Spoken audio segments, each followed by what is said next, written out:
My father did not hand me a slice of cake for my 30th birthday. Instead, he wiped a smudge of buttercream from his lip, looked me dead in the eye, and handed me a blue folder containing a federal DNA test and an invoice for $348,000. "Get out of my house," he said, his voice echoing off the walls of the restaurant. "You are not our daughter. You are a bad investment, and we want a refund." My mother stood next to him, gripping the keys to my penthouse that she had snatched from my purse, nodding in agreement. I stood there humiliated in front of 100 friends and family members, my world collapsing. But what they did not know was that the man sitting in the dark corner of the room, the one they thought was just a random guest, was about to stand up and change everything. Before I tell you how I reclaimed my name and left them with nothing but their greed, let me know where you are watching from in the comments below. Hit like and subscribe if you have ever been the family scapegoat who finally fought back. I am Gabrielle, 30 years old, and up until an hour ago, I thought I was the director of medical supply chains for the largest hospital network in Atlanta. To my family, however, I was just Gabby, the warehouse worker, who never quite measured up to their standards of elegance. I stood outside the heavy mahogany doors of the Onyx room, checking my reflection in the glass. I was 10 minutes late. Traffic on Peachtree Street had been a nightmare, and I had spent the last hour on a conference call approving a shipment of MRI machines. I smoothed down the lapels of my cream-colored suit. It was a tailored piece from Italy, costing more than my father's entire wardrobe, but I never told them that. To them, I worked in a dusty warehouse, so I let them believe my clothes were knockoffs from the discount rack. I took a deep breath, preparing a smile. This was supposed to be a surprise party. My sister Destiny had sent me a cryptic text earlier saying everyone was waiting. I pushed the doors open, expecting a chorus of surprise and the popping of champagne corks. Instead, I walked into a wall of silence so thick it felt like I was underwater. The private dining room was packed. I scanned the sea of faces. There were my parents, Reverend Marcus and Serena Vance, sitting at the head table like royalty holding court. There was Destiny, glowing in a sequined gold dress that I knew I had paid for, sitting next to her husband Hunter. And behind them were nearly 100 members of my father's congregation. The choir director, the deacons, the Sunday school teachers. People who had watched me grow up. People I had secretly helped pay for surgeries and tuitions. Not a single one of them smiled. No one held a drink. No one moved. The air conditioning was humming aggressively, but the room felt suffocatingly hot. I took a tentative step forward, my heels clicking loudly on the polished marble floor. "Hello?" I said, my voice trembling slightly. "I am so sorry I am late. Work was crazy." Before I could finish, a figure stepped out from the shadows near the entrance, blocking my path. It was Hunter, my brother-in-law. He was a tall man with a smile that never quite reached his eyes, the kind of man who wore three-piece suits to hide the fact that he had not held a steady job in 3 years. He held a glass of dark red wine in one hand, swirling it dangerously close to my cream jacket. "Well, look who finally decided to show up," Hunter said, his voice loud enough for the back of the room to hear. He looked me up and down, his eyes lingering on my suit with a sneer of disgust. "You look like you just came from a double shift moving boxes, Gabby. Did you forget to shower off the warehouse smell, or is that just your natural scent?" A few people in the back snickered. I felt the heat rise in my cheeks. "Hunter," I said, keeping my voice low, "this is a Saint Laurent suit, and I came straight from the office." Hunter laughed, a sharp barking sound. "Right. The office. You mean the loading dock?" He stepped closer, invading my personal space. "You know we were taking bets on whether you would even be allowed in. The dress code here is exclusive. This isn't the cafeteria, Gabby. This is the Onyx room. But I guess when you are used to mediocrity, you do not notice when you are so clearly out of place." I tried to step around him, but he shifted his weight, blocking me again. I looked toward the head table, waiting for my father to intervene. Waiting for my mother to tell Hunter to stop being cruel. But Reverend Marcus just sat there, cleaning his glasses with a silk handkerchief, looking at me with an expression of profound boredom. My mother was busy adjusting the diamond tennis bracelet on her wrist, the one I had bought her for Mother's Day 2 years ago. "Let me pass, Hunter," I said, my patience wearing thin. "I am here to celebrate with my family." Family. Hunter repeated the word like it was a joke he was explaining to a toddler. He turned to the room, spreading his arms wide. "She thinks she is here to celebrate. Isn't that rich?" He finally stepped aside, gesturing toward the far wall behind the head table. I followed his gaze, and that is when I saw it. There were no balloons. There were no streamers. Instead, hanging above my parents' heads was a massive vinyl banner read with bold white block letters. It looked like something you would see at a foreclosure auction. It did not say "Happy Birthday." It read, "Payment due date." My stomach dropped. I looked from the banner to my father. "Dad, what is this? Is this some kind of joke?" My father stood up slowly. He adjusted his collar the same way he did before delivering a sermon on damnation. He tapped the microphone in front of him. The feedback squeal made everyone wince, but he didn't apologize. He just stared at me, his eyes cold and hard behind his wire-rimmed glasses. "Sit down, Gabrielle," he commanded, his voice booming through the speakers. "But Dad, the banner," I stammered. "I said sit down," he roared, slamming his hand on the table.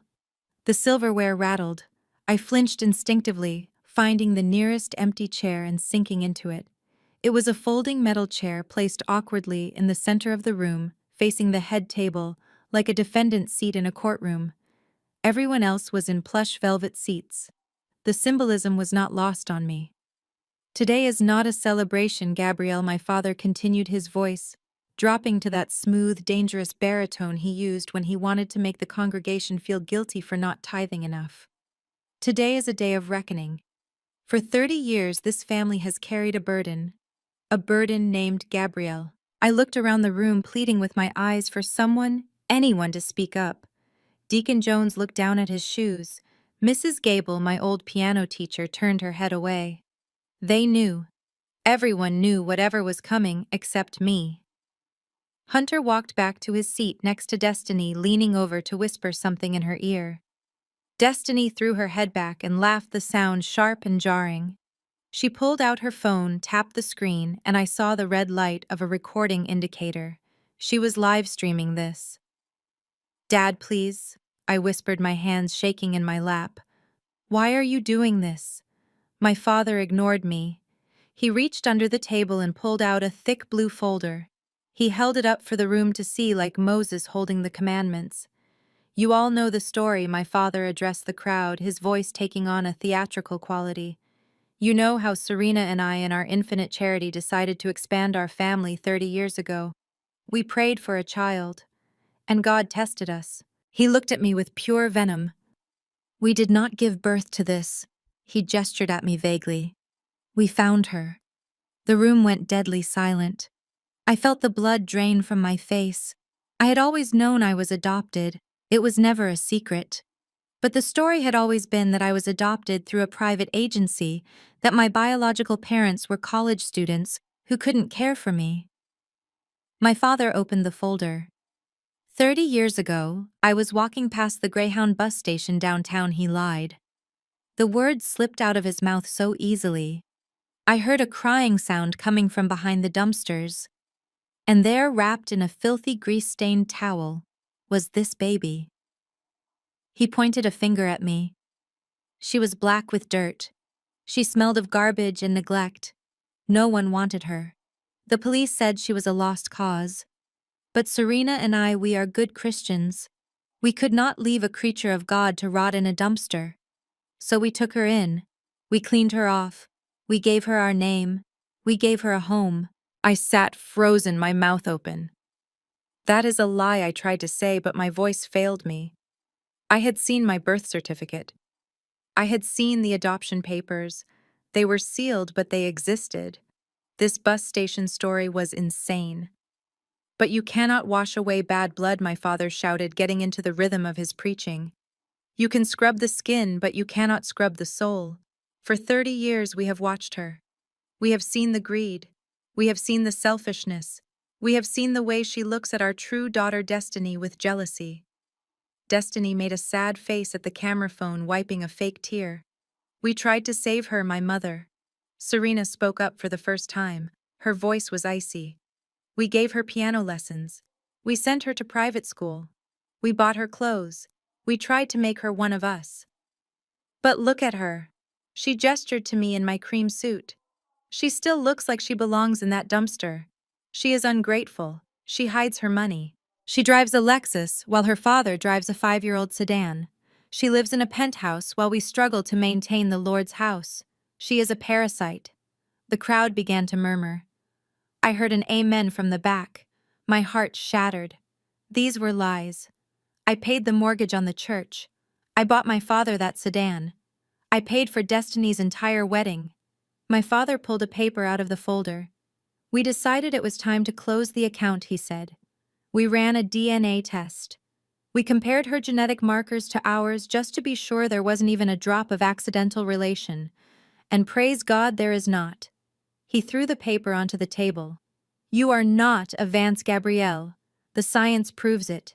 You are a genetic stranger, a charity case that has expired, and we are tired of funding a stranger. He picked up another stack of papers thick and stapled together. This is a bill, he said, his voice dropping to a terrifying whisper. Since you are not family, everything we spent on you was a loan. Every diaper, every meal, every school book, every Christmas present. My accountant has tabulated it all with interest.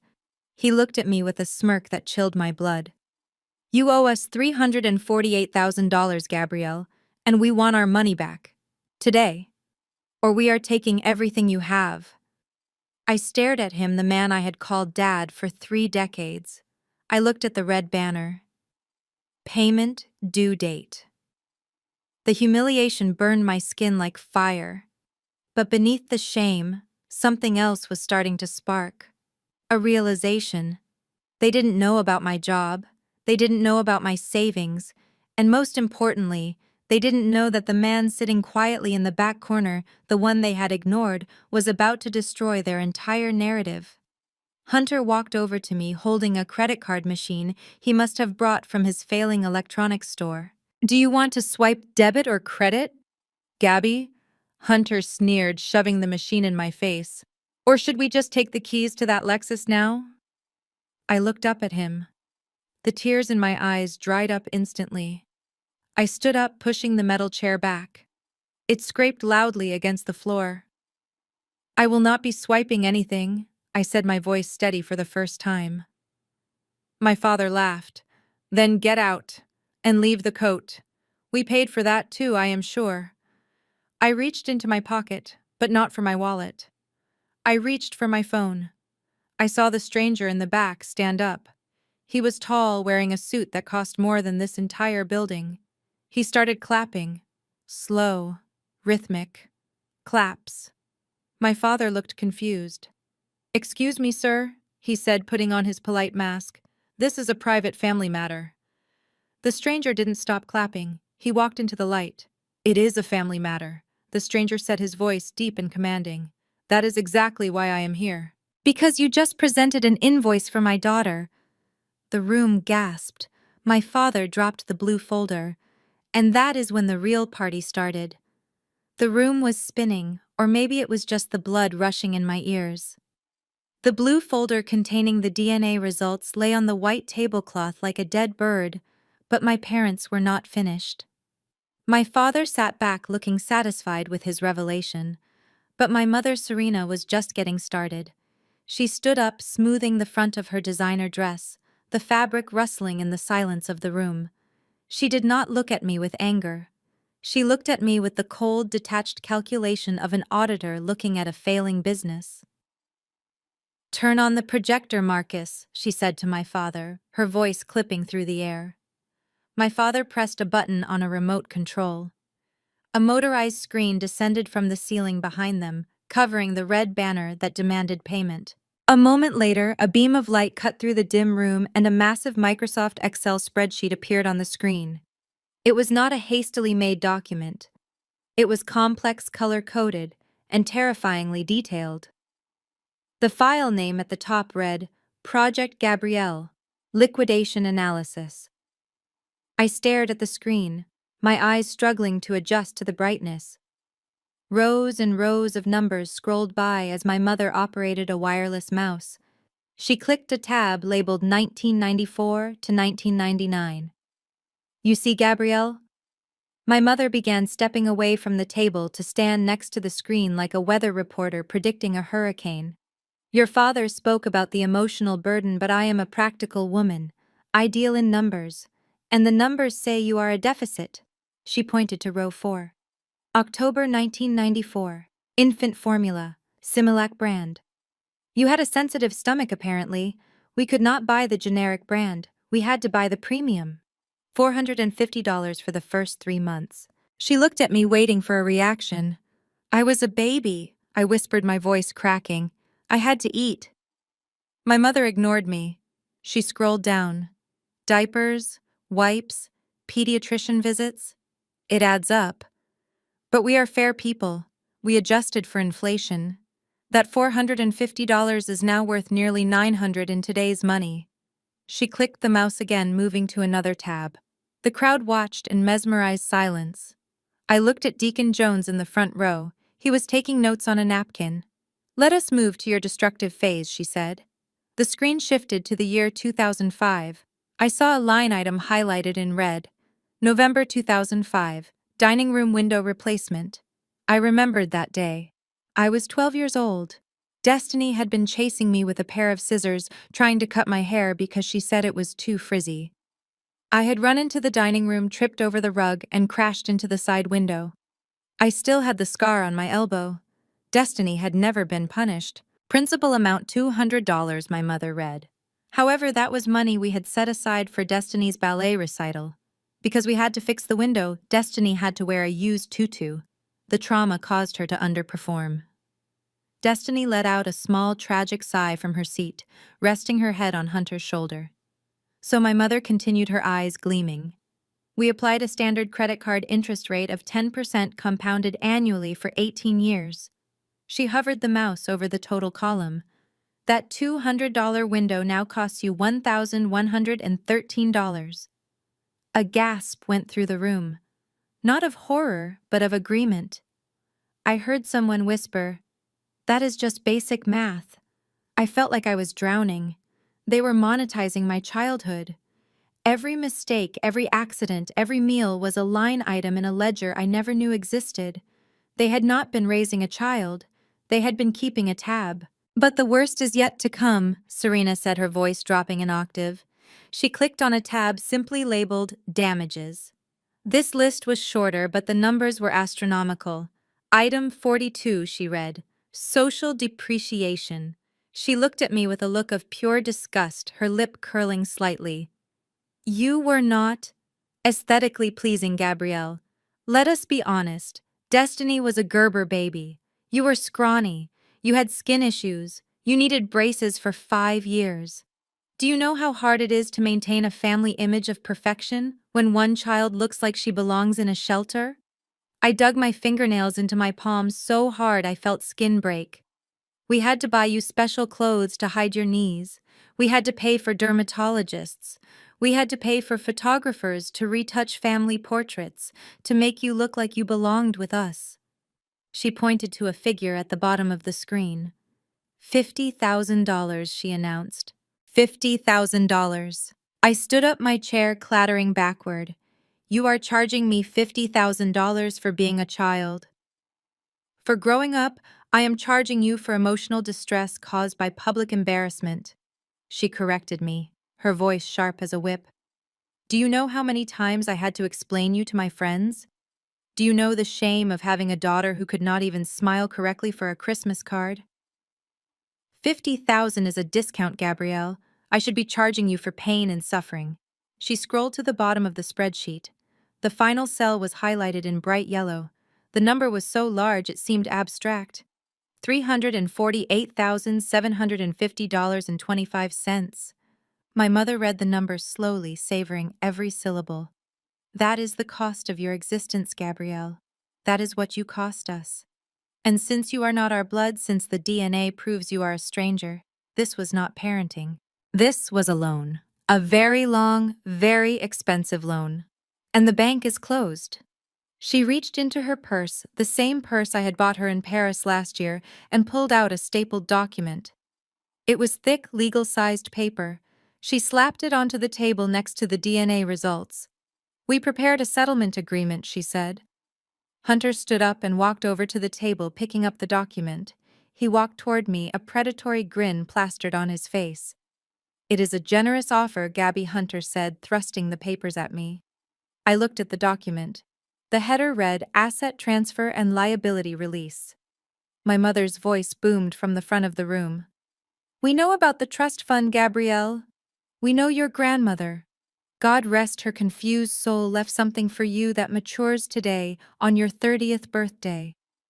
We do not know how much it is, but we know it belongs to this family." The realization hit me like a physical blow. That was it. That was the timeline. They had waited exactly until my 30th birthday because Grandma Dorothy's trust fund unlocked today. They didn't care about the DNA. They didn't care about the past. They just wanted to intercept the money before I could access it. "Sign the paper," my mother commanded. "It transfers all rights to any inheritance, pension, or assets you currently hold to Destiny Vance. In exchange, we will forgive the debt of $348,000. And if I don't," I asked, looking from Hunter to my mother. My father spoke up then, leaning into the microphone. "Then we go to the police," he said softly. "The police? For what?" "For fraud," my father said. "Family affection fraud. It is a real thing, look it up. You accepted our care, our food, and our shelter under false pretenses. You acted like a daughter when you were a burden. If you do not pay us back, it is theft of services. We will have you in jail by tonight." Hunter clicked a pen and held it out to me. "Sign it, Gabby," he whispered. "Don't be stupid. You are already an orphan today. Do you want to be a homeless felon too?" I looked at the pen. I looked at the spreadsheet still glowing on the wall. I looked at the 100 faces of the people I thought were my community watching me with zero sympathy. They truly believed I owed them this. They believed my life had a price tag, and they were here to collect. My hand trembled as I reached for the pen, but I wasn't reaching to sign. I was stalling. Because out of the corner of my eye, I saw the stranger in the back stand up again. He wasn't clapping this time. He was checking his watch as if he was timing exactly how long it took for people to hang themselves with their own greed. I took the pen from Hunter. I looked at my mother. "You kept a spreadsheet," I said, my voice quiet but clear. "You kept receipts for 30 years. Business is business," my mother said, crossing her arms. "You are right," I said, dropping the pen onto the floor. It rolled under the table. "Business is business, and I think you are about to be audited." The sound of the pen hitting the marble floor echoed like a gunshot in the silent room. It rolled under the table, coming to a stop against my father's polished wingtip shoe. I did not bend down to retrieve it. I did not look down. I kept my chin high, staring directly into the furious eyes of the woman who had just presented me with an itemized bill for my childhood. The silence that followed was heavy, thick with the unsaid tension of 30 years of compliance finally snapping. My mother, Serena, looked at the pen, then back at me, her mouth opening and closing like a fish out of water. She had expected me to cry. She had expected me to beg. She had certainly expected me to sign. In her world, I was the eternal subordinate, the one who existed solely to serve the needs of the Vance family image. My refusal was not just an act of rebellion, it was a glitch in her carefully constructed matrix. "You ungrateful little wretch," my father hissed, his voice losing its polished preacher cadence and descending into a guttural growl. Pick it up and sign the paper, Gabrielle. Do not make us do this the hard way. I am not signing away my future to pay for a past you forced upon me," I said, my voice shaking but firm. "And I am certainly not signing over my grandmother's trust to fund Destiny's delusions." That was the trigger. Hunter stood up. He did not stand up like a concerned family member. He stood up like a bouncer at a dive bar who had decided it was time to throw out a patron. He unbuttoned his suit jacket, revealing the sweat stains on his dress shirt, and cracked his knuckles. It was a performance of masculinity, a show of force designed to remind me of my place. He walked around the table, his heavy footsteps thudding against the floor. He was a large man, soft around the middle from years of living off his wife's family, but he used his height as a weapon. He loomed over me, blocking out the light from the chandeliers, casting me in his shadow. "You think you are tough?" Gabby Hunter asked, his voice dripping with condescension. "You think because you have a little corporate job and a leased car that you are better than this family?" "It is not a lease," I said instinctively, clutching my purse tighter to my side. Hunter laughed a cruel, dry sound. He reached out his hand, moving faster than I anticipated. He didn't grab my arm. He grabbed the strap of my leather tote bag. "Give it to me," he commanded. "No," I yelled, pulling back. "This is my property," I said. "Give it to me," Hunter roared. He yanked the bag with violent force. The strap dug into my shoulder, burning my skin before slipping from my grasp. I stumbled back, catching myself on the edge of a chair. Hunter held my purse like a trophy, a sneer twisting his face. "Let us see what the princess has in here," he mocked. "Let us see what assets we can liquidate right now." He did not open the bag and look inside. He turned it upside down. He dumped the entire contents of my purse onto the pristine white floor of the onyx room. It was a violation so intimate, so public, that I felt naked. My life scattered across the cold tiles.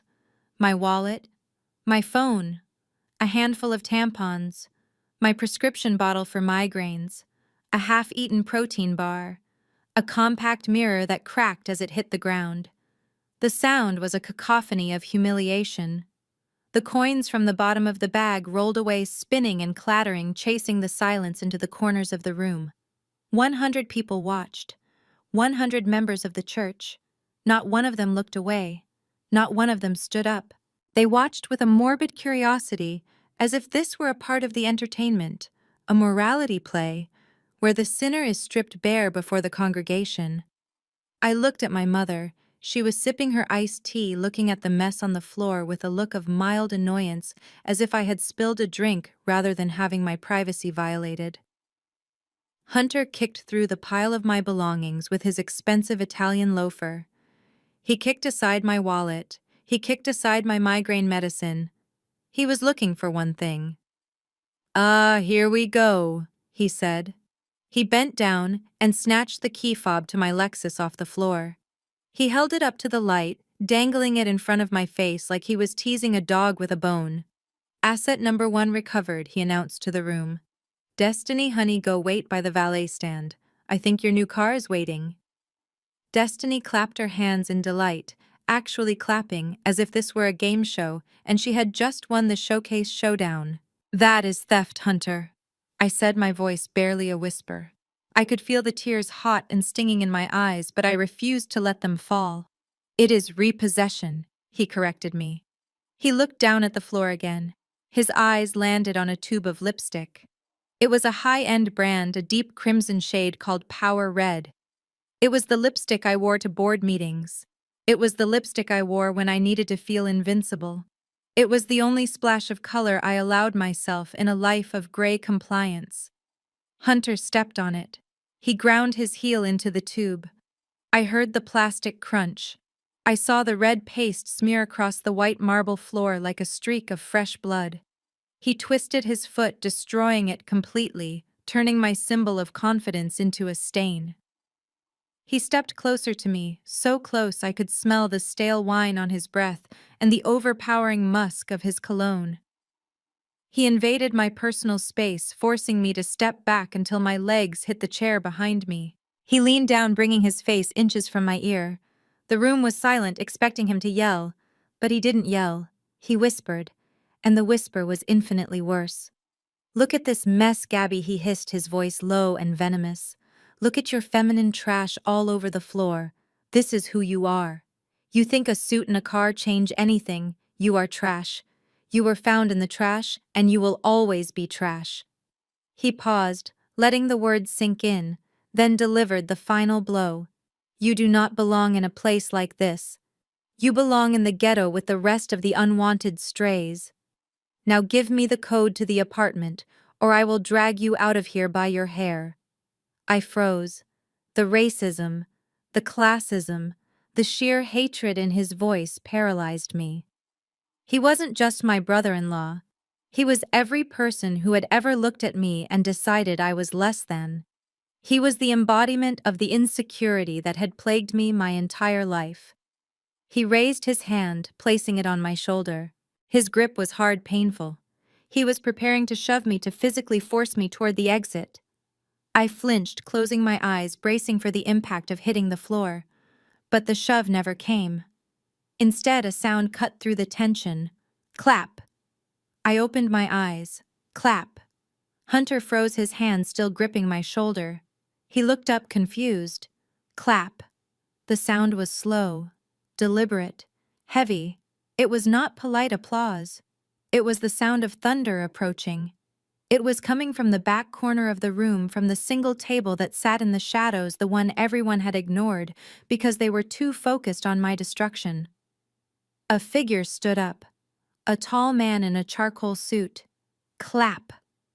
He walked out of the darkness and into the light of the chandelier. Clap. Hunter's hand loosened on my shoulder. The air in the room shifted instantly. The predator had just realized he was in the cage with something much, much bigger. The slow, rhythmic clapping stopped as abruptly as it had begun, leaving a silence in the room that was heavier than the noise had been. Hunter, who still had his hand clamped painfully on my shoulder, turned his head toward the back of the room. His expression shifted from arrogance to confusion, and then slowly to a dawning realization of danger. The man standing in the shadows stepped forward. He did not walk. He commanded the space. He was older, perhaps in his late 50s, with silver hair cut in a military-style fade, and a charcoal suit that was tailored so perfectly it looked like a second skin. On his lapel, catching the light of the chandelier, was a small gold pin, the seal of the state of Georgia. Behind him stood another man. This one was younger, wider, and radiated the kind of quiet menace that does not need to shout. He was at least 6 feet 5 inches tall, a wall of muscle packed into a dark suit. He wore a coiled earpiece. This was not a guest. This was a weapon. Hunter, seeing the size of the bodyguard, instinctively tried to puff out his chest, but it was a pathetic display. It was like a house cat trying to intimidate a panther. "Who the hell are you?"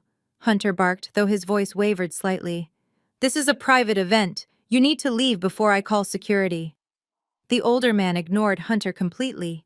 He did not even blink. He simply lifted one finger and pointed it at Hunter's hand, the hand that was still gripping my shoulder. "Remove it," the older man said. His voice was not loud, but it carried a resonance that vibrated in my chest. It was the voice of a man who was used to giving orders that changed laws. Hunter scoffed, his ego too inflated to read the room. Or, "What old man? You going to make me?" The older man nodded slightly to the giant behind him. "Make him," he said softly. The bodyguard moved with a speed that defied his size. In one heartbeat, he was across the room. In the next, he had seized Hunter's wrist. There was no struggle. There was no fight. The bodyguard simply twisted. I heard a sickening pop, followed by Hunter's scream. The grip on my shoulder vanished instantly. Hunter was spun around, lifted off his feet by the back of his cheap suit jacket, and tossed. He flew through the air for a terrifying second before crashing into a table of appetizers. The table collapsed. Shrimp cocktails and crystal glasses shattered everywhere. Hunter groaned, writhing in a pile of broken glass and cocktail sauce, looking like a discarded rag doll. The room erupted in gasps. Destiny screamed, rushing toward her husband, but stopping short when the bodyguard turned his impassive gaze toward her. "My father." Reverend Marcus jumped up from his seat. His face was purple with rage. He adjusted his glasses and pointed a trembling finger at the silver-haired man. "How dare you?" Marcus roared. "This is a house of God's people. You cannot just walk in here and assault my son-in-law. I will have you arrested. I will sue you for every penny you have. Do you know who I am? I am Reverend Marcus Vance. The silver-haired man finally walked into the center of the room. He stopped right in front of the head table. He looked at Marcus with an expression of profound disappointment, the way a teacher looks at a student who has failed a test they cheated on. I know exactly who you are, Marcus, the man said, and I know you are about as much a man of God as I am a ballerina. Marcus froze. He squinted, leaning forward. The lights from the projector were still glowing, casting long shadows. As the man stepped fully into the beam of light, the gold pin on his lapel shined brightly. Recognition flooded my father's face.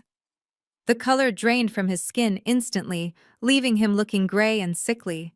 His mouth opened, but no sound came out. He looked like he had seen a ghost.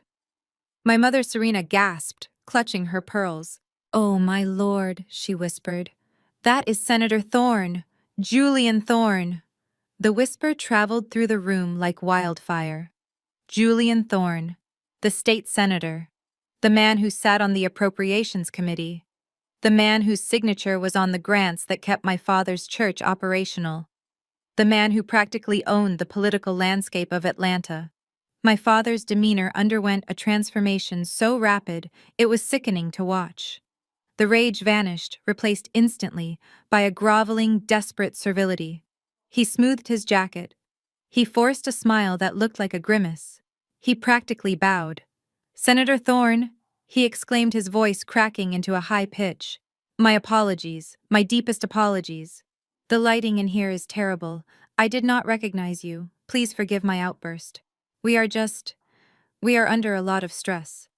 He gestured vaguely toward the wreckage of the appetizer table where Hunter was still moaning. "My son-in-law, he can be a bit spirited. But surely there is no need for violence.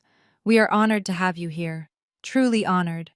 Are you here for the fundraiser? I didn't know we had confirmed your attendance, but we can make a seat for you right here at the head table." Marcus kicked out a chair next to him, dusting off the seat with his hand, acting as if his son-in-law wasn't bleeding on the floor 5 feet away. Senator Thorne did not move toward the chair. He did not smile. He looked at me. For the first time, our eyes locked. His eyes were dark, deep, and filled with an emotion I couldn't quite place. It wasn't pity. It was something fiercer. It was recognition. "Are you all right?" he asked me, his voice gentle. I nodded, too stunned to speak. I was rubbing my shoulder where Hunter had grabbed me. My father laughed nervously, stepping between me and the senator, trying to block his view of me. "Oh, don't worry about her, Senator," Marcus said, waving his hand dismissively. "Please ignore the scene. This is just a domestic staffing issue." Senator Thorne's eyes snapped away from me and locked onto Marcus. The temperature in the room seemed to drop 10 degrees. "A staffing issue," Thorne repeated slowly. Yes, yes," Marcus stammered, sweating profusely now. "Just a disgruntled girl we took in. You know how it is with the help these days. You try to be charitable, you try to give them a roof over their heads, and they get entitled. She was just causing a scene, trying to ruin a family celebration. We were just in the process of letting her go." My mother Serena chimed in, trying to aid the deception. She stood up, flashing her most charming society smile. "It is true, Senator. We apologize you had to see this. Gabrielle is, well, she has always been a bit unstable. We have tried to help her, but sometimes you just have to cut ties with the toxicity. We are sending her away for her own good. Please let us get you a drink. We have a wonderful vintage." I stood there feeling like the floor was dissolving beneath me. The help, unstable, toxic. Even in the presence of one of the most powerful men in the state, they couldn't stop lying. They couldn't stop erasing me. I looked at the senator, waiting for him to believe them. Everyone always believed them. They were the respectable religious leaders, and I was just the quiet, awkward girl in the background. Senator Thorne looked at Marcus. Then he looked at Serena. Then he looked at the blue folder containing the DNA results that was still sitting on the table. He reached out and picked it up. "You say she is the help?" Thorne asked, flipping open the folder. "Technically, yes," Marcus said, eager to agree.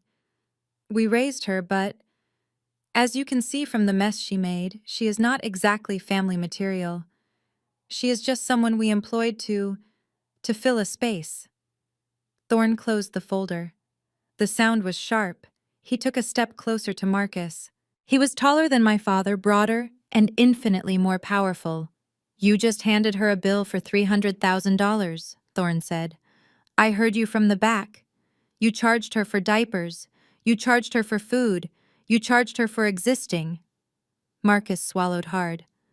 Well, Senator, that is just accounting. It is a way to teach responsibility. She needs to learn the value of $1. Thorn laughed. It was a cold, terrifying sound. Teach responsibility. You, a man who has been skimming off the church donation fund for 5 years. The room went deadly silent. Marcus turned pale. I don't know what you are talking about, Marcus whispered. I think you do, Thorn said. But we can discuss your embezzlement later. Right now I want to discuss your vocabulary. Thorn turned to the crowd. He looked at the 100 faces watching him. Then he turned back to Marcus and Serena. You called her the help. You called her a stranger. You called her a bad investment. Thorn reached out and took my hand. His grip was warm, firm, and safe. He pulled me gently from behind my father's shadow until I was standing right next to him, shoulder to shoulder. Look at her, Marcus Thorn commanded. Look at her face. Look at her eyes. I looked at my father. He was trembling. You said you found her at a bus station, Thorn said, his voice rising, filling the cavernous room. You lied. You stole her from a nursery in Mercy General Hospital 30 years ago. You stole her because your own baby died and you needed a dependent to keep your welfare checks coming. You stole her. Thorn squeezed my hand. And you made a mistake today, Marcus. You invited the whole town to witness your cruelty. But you didn't check the guest list. Because if you had, you would know that I didn't come here for your fundraiser. I came here for her. Thorn turned to me, his eyes shining with tears that he refused to let fall. You called her the help, Thorn whispered, the anger vibrating in his chest. But you are wrong. She isn't the help. She isn't a stranger. And she certainly isn't a Vance. He looked at the crowd, then back at my terrified parents, delivering the words that would burn their world to the ground. You just called my daughter the help, and nobody insults my blood and walks away with a house, a job, or a shred of dignity. The silence that followed was broken only by the sound of my mother dropping her glass. It shattered on the floor, joining the wreckage of their lives. The silence in the onyx room was absolute. The shattered glass of my mother's drink lay on the floor, a sparkling testament to the sudden shift in power. Senator Julian Thorn did not shout. He did not lose his composure. He simply walked over to the table where my mother Serena had been operating the laptop. She tried to block him, her hands fluttering nervously over the keyboard, but one look from the senator was enough to make her recoil. He did not need to touch her. His presence was a physical force that pushed her back into her chair. He turned the laptop around. He plugged in a small encrypted USB drive that he had pulled from his breast pocket. You wanted to talk about history, Marcus? Julian said, his voice echoing off the vaulted ceilings. You wanted to talk about how you found a dirty child at a bus station. You wanted to paint a picture of charity. But the problem with lies is that they leave a trail. And the problem with you is that you forgot that hospitals have eyes. Julian pressed a key. The massive screen behind him, which had just displayed the itemized bill of my childhood, flickered. The spreadsheet vanished. In its place, a video player opened. The footage was grainy black and white and clearly old.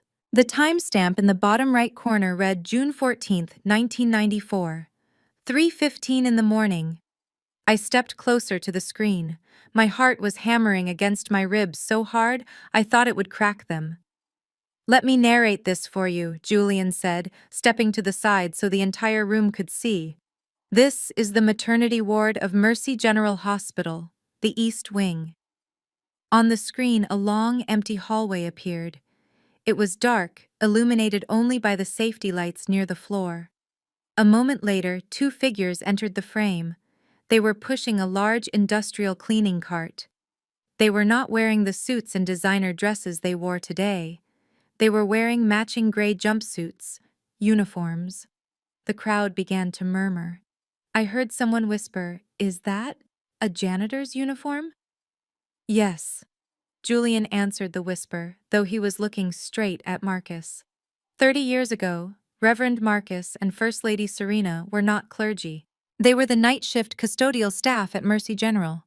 They mopped the floors, they emptied the trash, and they had access to every room in the building.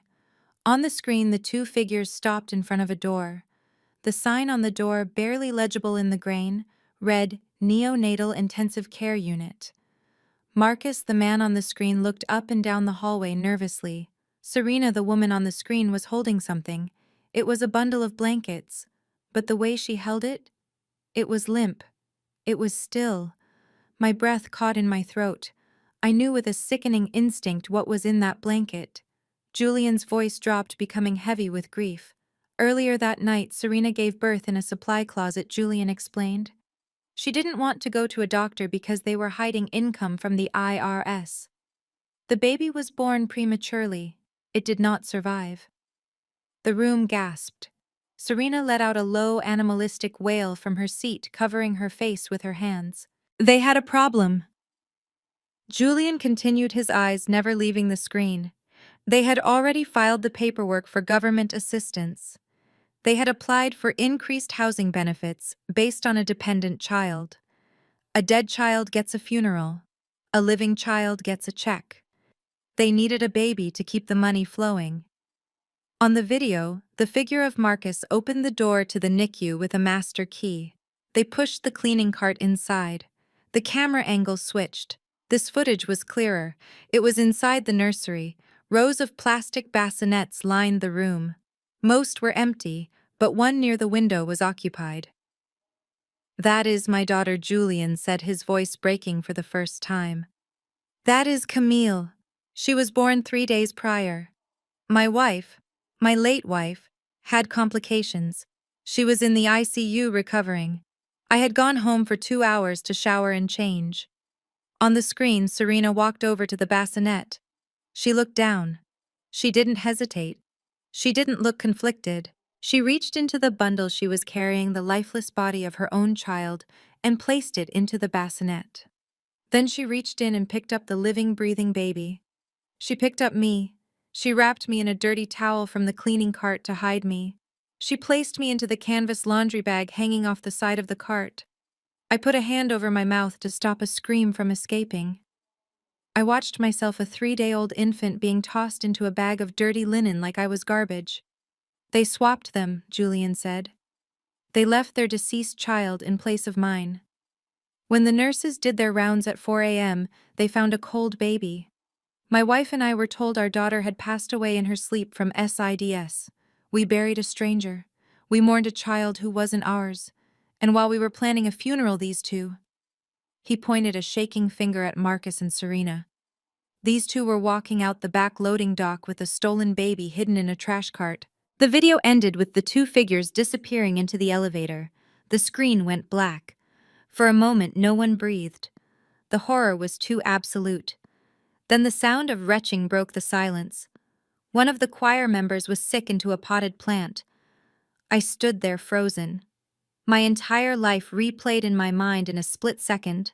The coldness, the emotional distance, the way my mother never hugged me, the way my father looked at me with calculation rather than love, the spreadsheet, the bill, the constant demands for money. It all made sense. I wasn't the black sheep. I wasn't the disappointment. I was the golden goose. They didn't hate me. They simply didn't care about me as a human being. I was an asset. I was a tool they had stolen to unlock welfare checks, tax credits, and eventually a paycheck from my own hard work. The reason they treated me like an employee was because in their minds that is exactly what I was. I was an investment that was supposed to pay dividends. Tears streamed down my face, hot and fast. But they weren't tears of sadness anymore. They were tears of clarity. The burning shame I had felt 10 minutes ago when they called me a dumpster baby was gone. I wasn't unwanted. I was so wanted that I was stolen. I was so valuable that my father, my real father, had spent 30 years looking for me. Julian walked over to me. He stood in front of me, blocking the view of the monsters at the table. He reached out and cupped my face with both hands. His hands were shaking. I hired private investigators for 20 years. He whispered, his voice thick with emotion. I never believed she was gone. I felt it. And last week when I saw you at the charity gala, you have her eyes. You have your mother's eyes. He pulled a small plastic bag from his pocket. Inside was a strand of hair. I took this from your coat when I bumped into you, he confessed. I ran the test. You are Camille Thorne. You are my daughter. And I am so sorry I wasn't there to protect you from these animals. I leaned into his touch. It was the first time in 30 years I felt the touch of a parent who actually loved me. Behind us, Marcus stood up. The fear on his face had turned to a cornered, feral desperation. That video is fake, he screamed, his voice cracking. It is AI. It is deepfake. You are trying to frame a man of God. The crowd turned to look at him, but this time, they didn't look with reverence. They looked with revulsion. They saw the janitor in the expensive suit. They saw the kidnapper behind the pulpit. Julian turned slowly to face him. The FBI forensics team who restored that footage disagrees, Marcus Julian said calmly. And the agents waiting outside right now tend to trust their own evidence over the word of a man who just charged his kidnapped daughter for breast milk. The reality of the situation finally hit Serena. She didn't scream at me this time. She didn't demand money. She looked at the door, realizing there was no way out. Her reign of terror, built on a lie 3 decades old, had just crumbled in under 3 minutes. I stepped out from behind Julian. I wiped the tears from my face. I looked at the woman who had raised me, the woman who had put me in a laundry bag. You charged me a fee for social depreciation, I said, my voice cutting through the room like a blade. You said I cost you $50,000 because I was ugly. Serena flinched. I think you got the math wrong, I said. You didn't lose money on me. You stole a life. And the price of a life is a lot higher than $300,000. The price is everything you have. The video screen went black, but the image of my infant self being tossed into a laundry bag seemed to be burned into the retinas of everyone in the room. I stood next to Senator Julian Thorne, the man who was my biological father, and watched the people I had called family for 30 years. A normal person caught in a lie of this magnitude would crumble. A normal person would weep, beg for forgiveness, or perhaps faint from the sheer weight of their own immorality. But Serena Vance was not a normal person. She was a master of survival, a woman who had built an entire life on the foundation of theft and deception. She did not cry. She did not look down. Instead, a terrifying transformation took place. The shock on her face hardened into a mask of pure, unadulterated rage. She stood up, knocking her chair over. The sound was sharp and violent. She looked at Julian, then at me, and her eyes were blazing with a fire that seemed to consume all reason. So what? Serena screamed. The 2 words hung in the air, more shocking than the silence that had preceded them. So what? She repeated, her voice rising to a shriek that made the crystal glasses vibrate. So what if we took her? She stepped out from behind the table, walking toward us with aggressive strides. She pointed a finger at me, a finger adorned with a diamond ring that I had paid for. Look at her, Serena yelled, gesturing wildly at me. She is standing there in a designer suit, healthy, educated, alive. Do you think she would be alive if we left her in that hospital? Do you think she would be standing here today if I hadn't taken her in? She turned to the crowd, her arms wide, appealing to the very people she had duped for decades. I saved her, Serena bellowed. I am the one who woke up in the middle of the night when she had a fever. I am the one who made sure she did her homework. I am the one who cooked her meals. This man, this stranger in a suit. Where was he? He was gone. I did the work. Julian stepped forward, shielding me slightly, but Serena was undeterred. She was running on adrenaline and narcissism now. You dare to come into my house and judge me, she spat at Julian. You dare to show a video from 30 years ago and act like it erases everything I did. Biology is nothing. Blood is nothing. I am her mother. Because I paid the price, I paid with my time, I paid with my youth. She turned her venom back on me. And you, Gabrielle, you ungrateful, selfish child, you stand there and let him call us criminals. After I fed you, after I clothed you, you owe me. You owe me every breath you take. She slammed her hand against her chest. I raised you. Me, not him. The labor of raising a child is worth more than the labor of birthing one. You still owe me that money. That invoice stands. You ate my food, you lived in my house, you think finding out you were stolen changes the bill? It doubles it because I raised a child that wasn't even mine. I did charity work for 30 years and I expect to be reimbursed. Her logic was so twisted, so profoundly sick, that I felt a wave of nausea. She was gaslighting the entire room. She was trying to convince us that kidnapping was actually an act of benevolence and that the victim of the crime owed the criminal a service fee. Destiny stood up, then wiping her fake tears and joining her mother's offensive line. Mom is right, Destiny shouted, her voice shrill and piercing. How could you do this to us, Gabby? We are a family. Destiny walked over to Serena, wrapping an arm around her, creating a tableau of the victimized mother and loyal daughter. You are ruining everything, Destiny screamed at me. Look at Mom. She is shaking. You brought this stranger here to humiliate us on Dad's big night. You are so selfish. It is always about you, isn't it? You couldn't just pay the bill and be grateful. You had to go and dig up the past. Destiny looked at the crowd, her eyes wide and imploring. She has always been like this. Destiny cried. She has always been jealous of us. She hates that we are a real family, so she made up this story to tear us apart. She is a monster. I stared at my sister. The sister whose tuition I paid. The sister whose wedding I funded. She knew the truth now. She saw the video. She knew I was stolen. And yet her only concern was that the flow of money might stop and her social standing might be damaged. Julian finally spoke, his voice cutting through their hysteria like a sword. You are not a savior, Serena Julian said coldly. You are a parasite. You didn't raise a daughter. You groomed a victim. And you, young lady, he looked at Destiny, you are an accomplice to extortion. This is not extortion, Serena shrieked. It is compensation. Suddenly, Hunter jumped onto the stage. He saw that the tide was turning. He saw the doubt in the eyes of the choir members.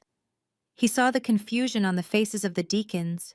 He knew that if they lost the crowd, they lost everything. They needed a villain, and a rich white politician coming into a black church community was the perfect target. Hunter grabbed the microphone from the table. Listen to me, Hunter yelled, his voice booming through the speakers, distorted and loud. Do not listen to this man. He pointed accusingly at Julian. Look at him. Look at his suit. Look at his shoes. He is part of the establishment. He is part of the system that wants to destroy our community. Hunter ran to the edge of the platform, sweating profusely, his eyes wild. This is a trick. That video is a fake. It is AI, artificial intelligence. You have seen the news. They can make videos of anything now. They are trying to frame Reverend Marcus. A murmur went through the crowd. The mention of AI and conspiracy theories struck a chord with some of the older members who were suspicious of technology. They want to take down a strong leader. Hunter continued, waving his arms. They want to destroy this church.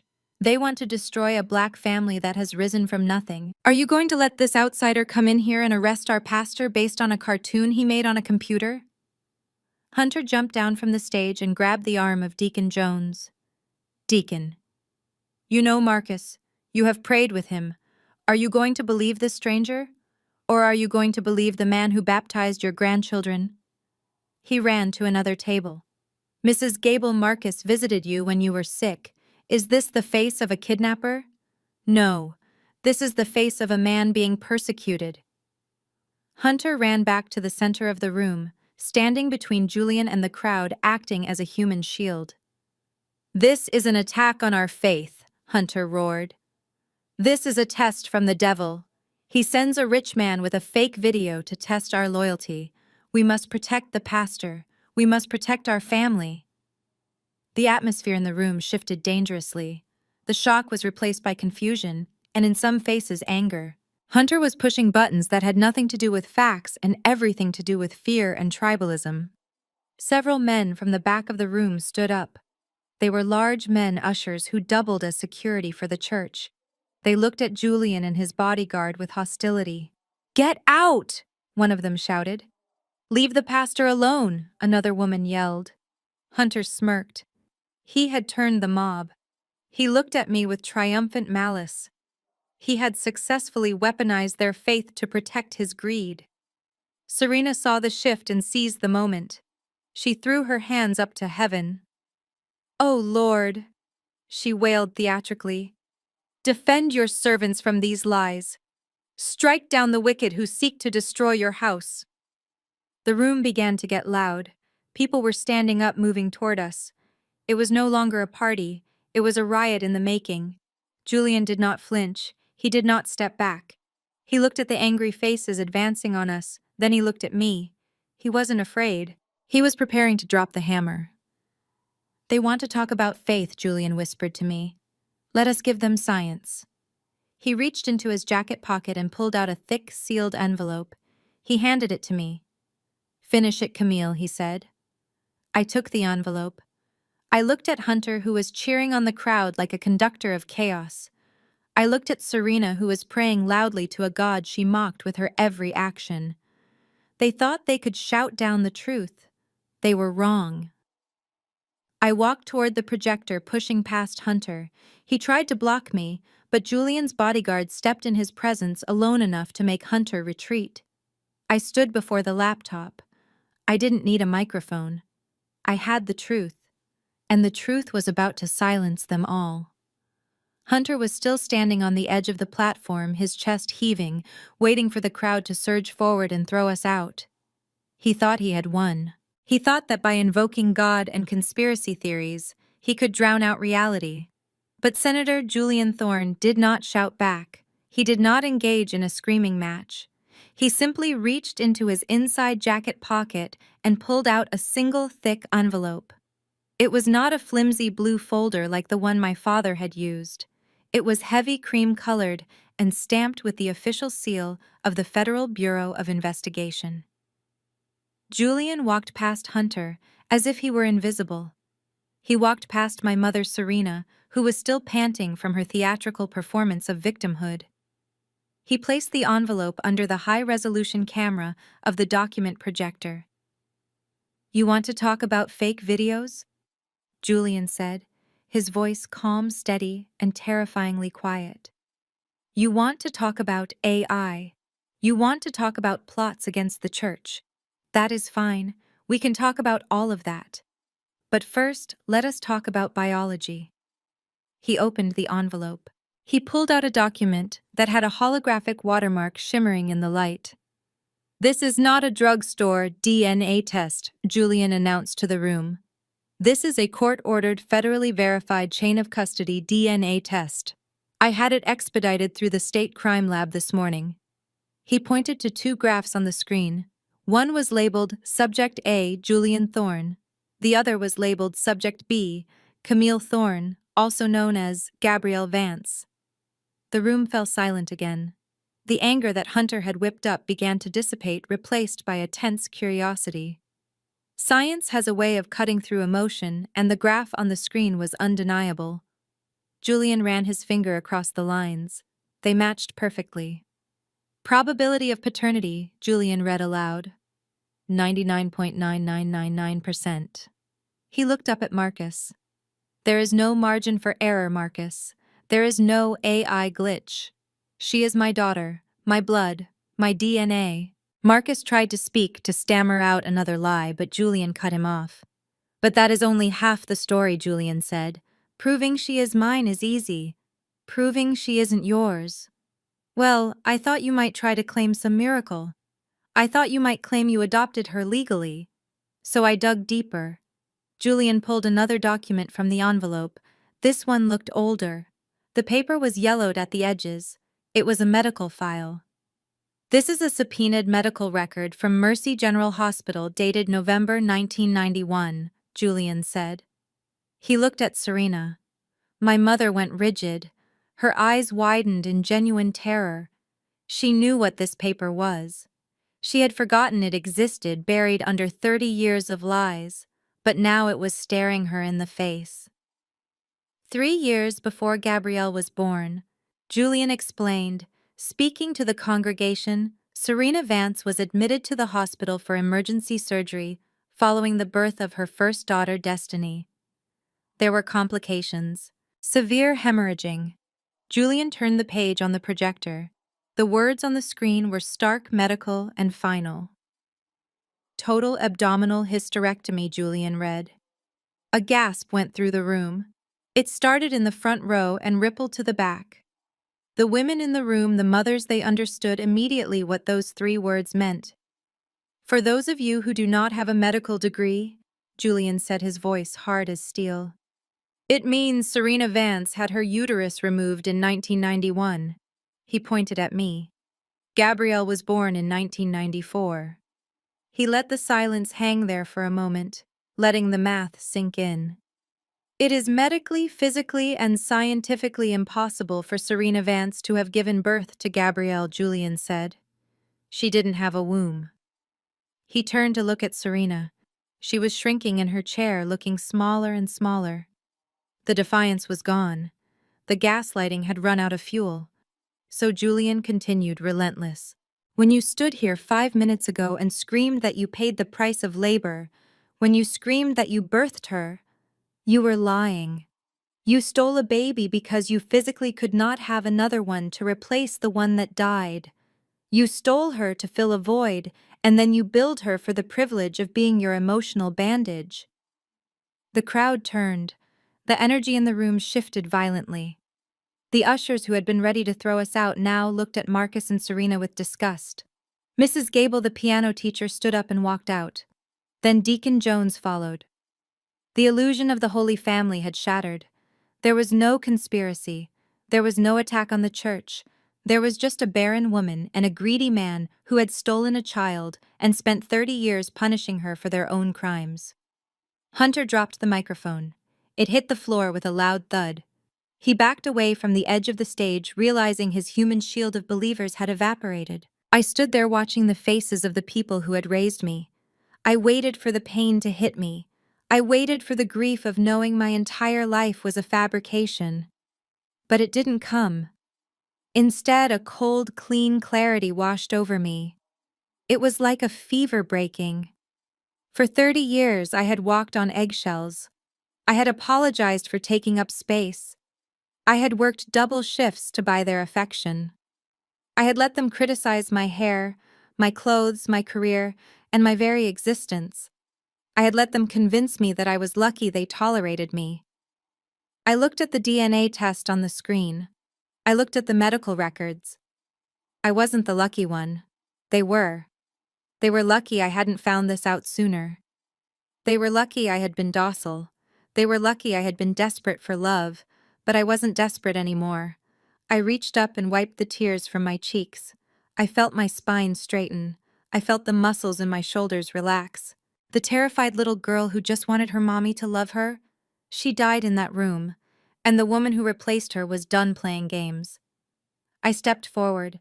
I walked past Julian. I walked past the bodyguard. I walked right up to the head table where Marcus and Serena sat trembling in the wreckage of their lies. I picked up the microphone that Hunter had dropped. The feedback whined for a second, then cleared. The room went deadly quiet. Everyone was looking at me, not at the banner, not at the screen, at me. You spent 3 hours humiliating me, I said. My voice didn't shake. It was deep calm and resonated with a power I didn't know I had. You put my face on a screen. You put a price tag on my childhood. You invited 100 people to watch me bleed. I looked at Serena directly. She couldn't meet my eyes. You wanted a return on your investment, Mother, I asked. You wanted to close the account. I turned to the projector. I unplugged Julian's laptop. I reached into my purse, the purse Hunter had dumped on the floor, and pulled out my own phone. I plugged it in. The screen flickered. A new spreadsheet appeared. But this wasn't a list of diapers and baby food. This was a list of bank transfers, wire confirmations, mortgage payments. You showed them your math, I said. Now let me show them mine. I looked at the crowd. Reverend Marcus told you I work in a warehouse. He told you I was a failure. I clicked a button on my phone. My LinkedIn profile appeared on the enormous screen. It showed my title, Director of Global Supply Chain Logistics. It showed my awards. It showed my salary bracket. I manage a budget of $400 million a year, I said. I do not move boxes. I move economies. I turned back to Marcus. And for the last 10 years, I have been moving this family. I clicked the next tab. Enough talking, I said into the microphone. It is time for the audit. And I promise you, Dad, you are not going to like the numbers. The room was so quiet I could hear the hum of the projector fan cooling down. My mother Serena sat slumped in her chair, the fight drained out of her by the undeniable truth of her medical records. My father Marcus was staring at the table, his hands gripping the tablecloth as if he were trying to keep the earth from spinning off its axis. They were waiting for me to scream. They were waiting for me to cry about my stolen childhood. But I was done crying. I was a professional, and in my world, when a deal goes bad, you do not get emotional. You audit the books. I held the microphone in one hand and my phone in the other. I looked at the crowd of 100 people who had spent the last hour judging my cheap suit and my warehouse job. You all laughed when Hunter asked if I smelled like the loading dock, I said, my voice echoing clearly through the room. You laughed because it was easier to believe I was a failure than to ask why a woman with a master's degree from Georgia Tech was working manual labor. I tapped my phone screen. The projector behind me flared to life again, but this time it did not show a DNA test. It showed my professional biography from the website of Atlanta Medical Systems. For 10 years I let you believe I moved boxes. I said, walking slowly toward my father. I let you believe I was a shift supervisor. I let you believe I lived paycheck to paycheck, because it was the only way to keep you from asking for more money than you already took. I pointed to the screen. I do not work in the warehouse, Dad. I am the Director of Global Supply Chain Logistics. A ripple of confusion went through the room. Hunter looked up from the floor, his eyes narrowing. What does that mean? Hunter spat, trying to regain some ground. It means you drive a forklift. I laughed. It was a dry, humorless sound. It means I control an operational budget of $400 million a year, I corrected him. It means I decide which hospitals get MRI machines.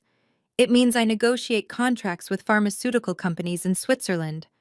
And most importantly for you, Reverend Marcus, it means I sit on the board of the Community Outreach Grant Program. My father's head snapped up. His face went pale. The grant program, he whispered. Yes, I said. The program that funded the new roof for your church last year. The program that bought the new van for the senior center. The program that pays your salary, Dad. I swiped the screen. A document appeared. It was a grant approval letter for $50,000 dated 6 months ago. At the bottom was a signature. Look at the signature, Dad, I commanded. He squinted. He had framed this letter in his office. He had told the congregation that God provided this money through a mysterious benefactor. He read the signature on the screen. G. Vance. You thought G. Vance stood for some executive named George or Gregory, I said. You never stopped to think that the daughter you called a failure was the one signing your paychecks. I watched the realization hit him. He had been biting the hand that fed him, not just metaphorically but literally. Every time he mocked my job, he was mocking the source of his survival. But that is corporate money, I continued, my voice hardening. That is business. Let us talk about the personal accounts. I switched tabs on the screen. A spreadsheet opened. It was titled, The Anonymous Donor. For the last decade, whenever this family hit a financial wall, a miracle happened, I said. Remember? 2018? Hunter gambled away the mortgage money. You were 3 days away from foreclosure. Then suddenly an anonymous check arrived at the church office for $40,000. I looked at Serena. You told the congregation it was a blessing from an angel. You cried in the pulpit. You wrote a thank you letter to Dear Anonymous Friend. I clicked a cell on the spreadsheet. A scanned image of a cashier's check appeared. It was drawn from my personal savings account. I am the angel mother, I said. I paid the mortgage. I scrolled down. 2019. Destiny needed a new car because she crashed her BMW while driving under the influence. The insurance wouldn't cover it. Who paid the $25,000 settlement to keep her out of jail? Destiny looked down at her lap, her face burning. Anonymous donor. I answered for her. Me. I kept scrolling, reading the items faster, letting the weight of the numbers crush them. 2020. Dad's heart surgery copay. $15,000. Me, 2021. The renovation of the parsonage kitchen because Serena wanted granite countertops. $30,000. Me, 2022. Hunter's failed crypto investment bailout. $20,000. Me. I turned to the crowd. They called me cheap. They called me selfish because I drove a used car and wore old clothes. They didn't know I was living below my means so I could save them from their own stupidity. I was the safety net they spat on. I highlighted the total at the bottom of the column. The number was bold and black. $580,000, I read aloud. That is the cash value of the transfers I have made to this family in 10 years. That does not include the gifts. That does not include the dinners. That is cold, hard cash that I poured into a black hole called the Vance family. I walked back to the table where the blue folder and my mother's ridiculous invoice still lay. I picked up the paper my mother had printed out, the one where she charged me for diapers and broken windows, the one totaling $348,000. You wanted to be transactional, Serena, I said, holding the paper up. You wanted to calculate the cost of a relationship. You charged me for being a child. You charged me for milk. Serena was shaking her head, tears finally streaming down her face, but they were tears of fear, not remorse. Gabrielle, please, she whispered. We didn't know. You didn't know I had money, so you treated me like trash, I countered. If you knew I was rich, you would have loved me. And that is why I never told you. Because I wanted to know if you could love me, for me, and you failed that test every single day for 30 years. I took the invoice in both hands. The sound of the paper tearing was the only sound in the room. I ripped it in half, then in quarters. I let the pieces flutter to the floor like confetti. Your bill is rejected, I said, but mine is not. I turned back to the screen. I typed a quick formula into the spreadsheet. You charged me 10% interest, Mom, I asked. That seems fair. Let us apply the same rate to my contributions. Since my money was a loan and not a gift because strangers don't give gifts to kidnappers, you owe me interest. The number on the screen jumped. $580,000 compounded annually at 10% over 10 years. I looked at the final figure. $1.2 million, I announced. I looked at Marcus. I looked at Serena. I looked at Hunter and Destiny. That is what you owe me. $1.2 million. And unlike you, I do not accept payment plans. Marcus stood up, his legs shaking so bad he had to lean on the chair. Gabrielle, honey, we don't have that kind of money, he pleaded. You know we don't. We spent it. It is gone. I know you don't have it. I said, my voice dropping to a whisper that carried more threat than a scream. But you do have assets. I pointed to the door. You have a house. The one I paid for. You have cars. The ones I bailed out. You have a church building that sits on land that is increasing in value. I pulled a document from my purse. It wasn't a check. It was a lien. I prepared this just in case. I said, "This is a lien against all properties associated with the Vance Family Trust. I am freezing everything. The house, the cars, the church accounts." Hunter jumped up. "You can't do that. That is our money." "It is my money," I shouted finally, letting the anger explode. "It was always my money. You were just spending it." I looked at Julian Thorne, my real father, who was watching me with a look of intense pride. He nodded once. I turned back to the people who had stolen me. "You have 24 hours to vacate the parsonage," I said. "You have 24 hours to return the keys to the cars. And you have 24 hours to come up with a payment schedule for the remaining balance.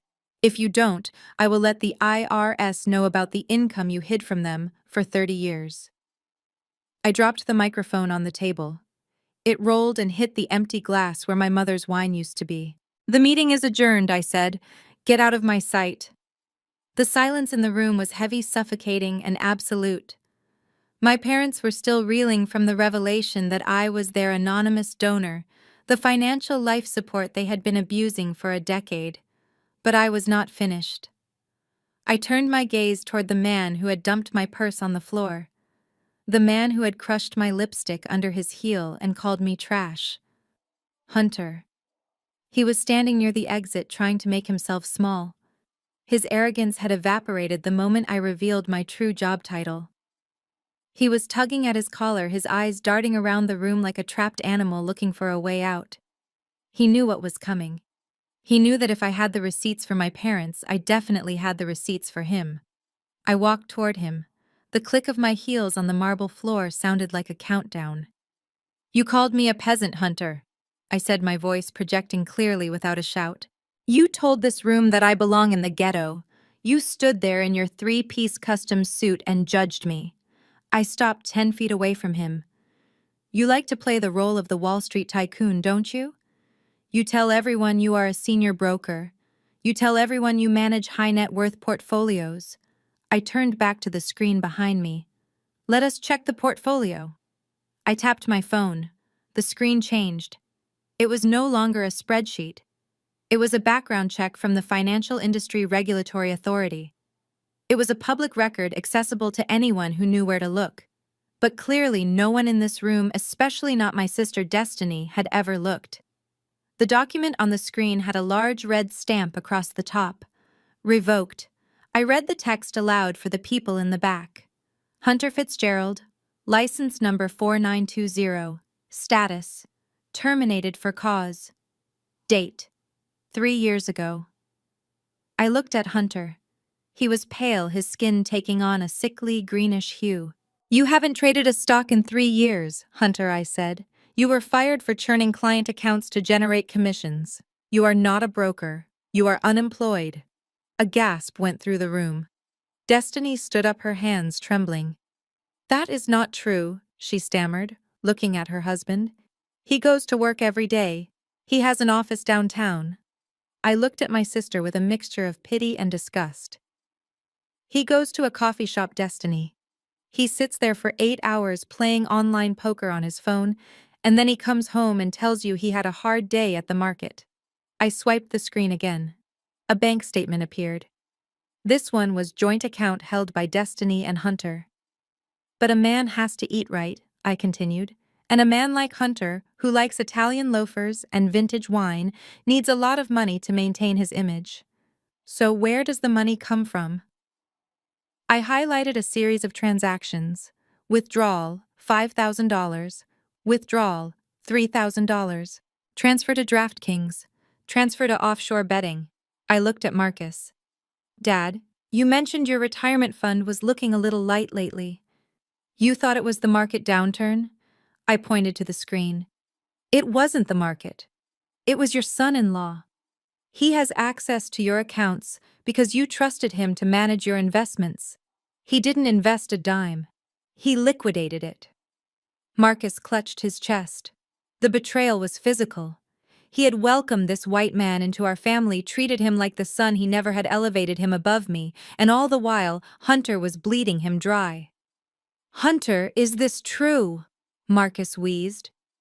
Hunter didn't answer. He couldn't. The numbers were right there, glowing in high definition. "He has a gambling problem," I announced. "A massive one. He is currently $200,000 in debt to a bookie in Las Vegas." "200,000, Destiny shrieked. "Yes," I said. "And do you know how he has been paying the interest on that debt?" I clicked the next tab. A credit card statement appeared.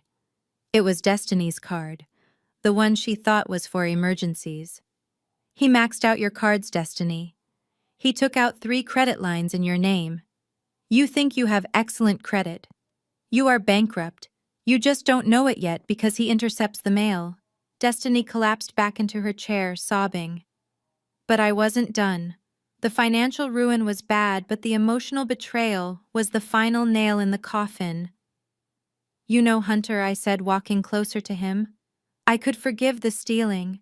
I could almost forgive the lying about your job. But what I cannot forgive is the hypocrisy. You stood here and lectured me about family values. You judged me for being single." I swiped to the final document. It was a hotel invoice. The Ritz-Carlton, downtown Atlanta. The date was highlighted in yellow. Last month. The 14th. I looked at Destiny. "Destiny. What was the 14th of last month?" I asked softly. She looked up, her mascara running down her face. "It was our anniversary," she whispered. He said he had to go to New York for a client meeting. He sent me flowers." I nodded. "He didn't go to New York, Destiny. He went 4 blocks away. To the Ritz." I pointed to the invoice on the screen. Room service for 2, champagne, oysters, and a spa package for a guest. I zoomed in on the guest name listed on the spa receipt. It wasn't Destiny Vance.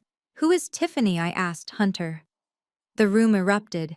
The shock was electric. The church members who frowned upon divorce but despised adultery even more turned on Hunter with a vengeance. "You took a woman named Tiffany to the Ritz on your 5th wedding anniversary," I said, my voice cold as ice. "And you paid for it with Destiny's credit card. You cheated on my sister on her anniversary using her own money." Hunter looked at the screen, then at Destiny, then at the angry crowd. He realized the game was over. There was no spinning this. There was no charm offensive that could fix this. He was exposed as a fraud, a thief, and a cheater. Destiny stood up. The sadness in her eyes was replaced by a blinding fury. She walked over to him. She didn't scream. She didn't yell. She swung her hand and slapped him across the face with a force that echoed through the room. "You bastard!" she screamed. "You spent my money on her." Hunter stumbled back, holding his cheek. He looked at me with pure hatred. "You ruined everything," he shouted at me. "You jealous little witch. You ruined my life." "I didn't ruin your life, Hunter," I said calmly. "I just turned on the lights." He looked around. The bodyguard of Senator Thorne took a step forward. The deacons were rolling up their sleeves. Hunter realized he was outnumbered. Panic set in.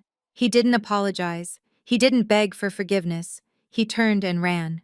He scrambled toward the emergency exit, knocking over a chair in his haste. He pushed past Mrs. Gable, nearly knocking the elderly woman down, and burst through the doors into the parking lot. "Coward!" someone shouted from the back. I watched the door swing shut behind him. He was running, but he wouldn't get far. Not with the police on their way. I turned back to my sister. She was standing alone in the middle of the room, crying, humiliated and broken. The golden child. The perfect daughter. Her life was a lie, just like mine had been. But while I had built a fortress of independence, she had built a castle on sand, and the tide had just come in. I didn't feel happy for her pain, but I felt a grim satisfaction that the scales of justice had finally balanced. I looked at her, then at my parents. "He is gone," I said, "and he took your retirement with him." I looked at the screen one last time, then unplugged my phone. The image of the hotel bill faded to black, leaving them in the dim light of their own destruction. Now, I said, turning to Destiny, let us talk about you. Hunter had fled the building like a thief in the night, leaving his wife standing alone in the center of the wreckage he had helped create. Destiny stood trembling in her sequined gold dress, her mascara running in dark streaks down her face. She looked at the door where her husband had disappeared, then she looked at the crowd of church members who were now regarding her with open hostility.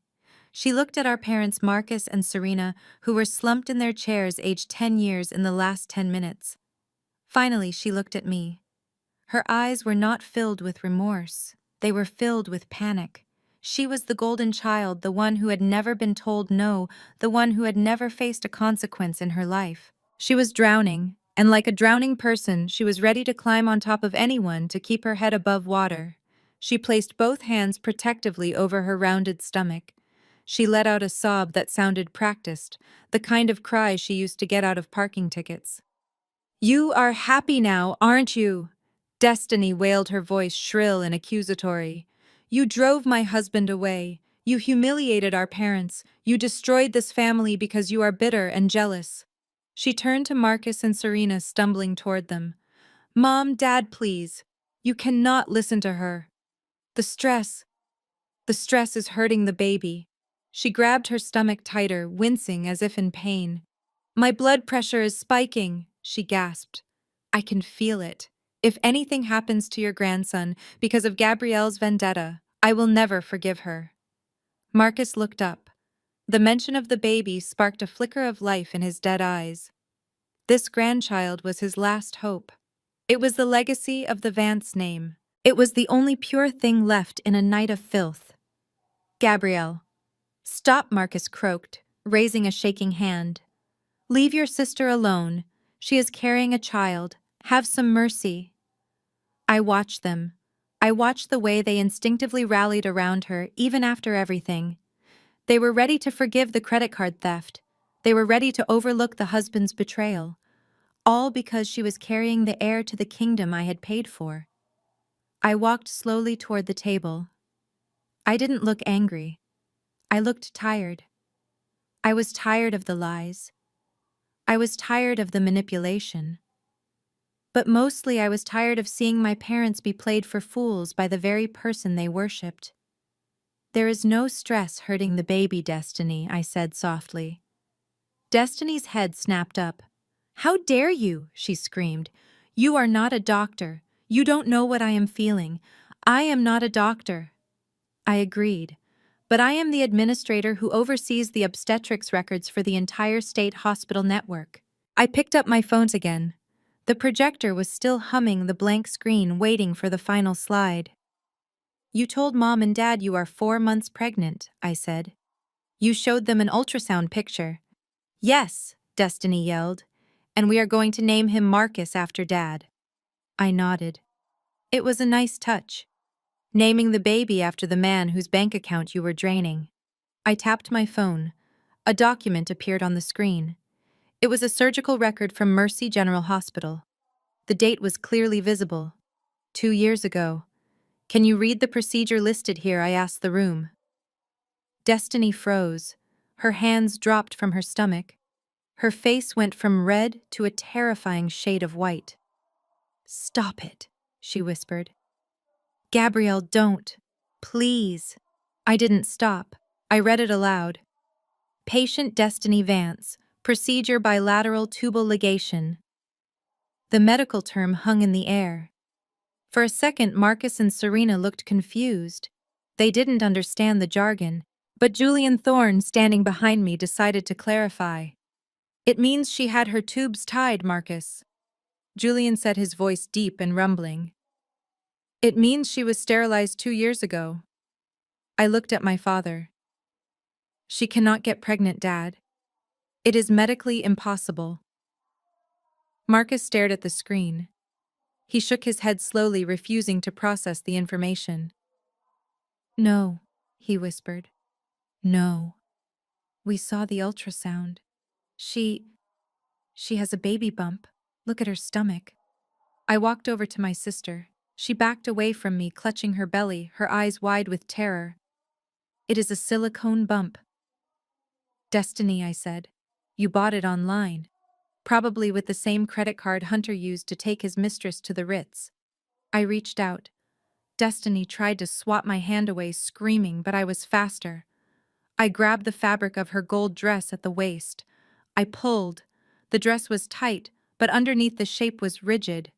It didn't move like skin. It shifted. Get away from me, Destiny shrieked, shoving me back. But she had shoved too hard. In the struggle, the strap of the prosthetic belly shifted. The entire mound slid sideways, looking grotesque and unnatural under the silk of her dress. The room gasped. It was undeniable. There was no baby. There was just a prop. Marcus stood up. He looked at his daughter's distorted stomach. He looked at the surgical record on the screen. The realization hit him with the force of a physical blow. Why, Marcus whispered, his voice broken. Why would you lie about a child? Destiny started crying, but this time the tears were real. They were tears of a cornered rat. I had to, she sobbed. Hunter needed money. The bookies were going to break his legs. We needed cash. I turned to the final document on the screen. It was a property listing. The land in Savannah, I said. The 20 acres Grandma left you, Dad. The land you said you were keeping for your retirement. I looked at Marcus. Last week you put it on the market. You told me you were selling it because you wanted to set up a trust fund for the new grandchild. You said you wanted to help Destiny with the nursery expenses. Marcus nodded slowly, tears streaming down his face. She told me babies are expensive, he mumbled. She said Hunter's bonus was delayed. She said if I sold the land, I could save them. I looked at Destiny. You made them sell their retirement. I said, my voice thick with disgust. You made them sell the only asset they had left that I hadn't paid for. And you were going to take that $200,000 and give it to a gambling addict and his mistress. Destiny fell to her knees. I didn't have a choice, she screamed. I love him. You love money. I yelled back, losing my composure for the first time. You love the lifestyle. You faked a human life. You played on the deepest hopes of your own parents just to cover up a lie. I looked at Serena. My mother was staring at the wall, catatonic. Her brain had simply shut down. But Marcus was feeling everything. He looked at Destiny. The daughter he had favored, the daughter he had praised while he called me a mistake, the daughter he had wanted to give my inheritance to. You are not pregnant? Marcus asked, his voice barely audible. No, Dad. Destiny whimpered. And the land money? Marcus asked. It is gone, Destiny admitted. Hunter took the deposit this morning. Marcus let out a sound that I will never forget. It wasn't a scream. It was a groan, a deep guttural sound of a soul snapping in half. He clutched his chest.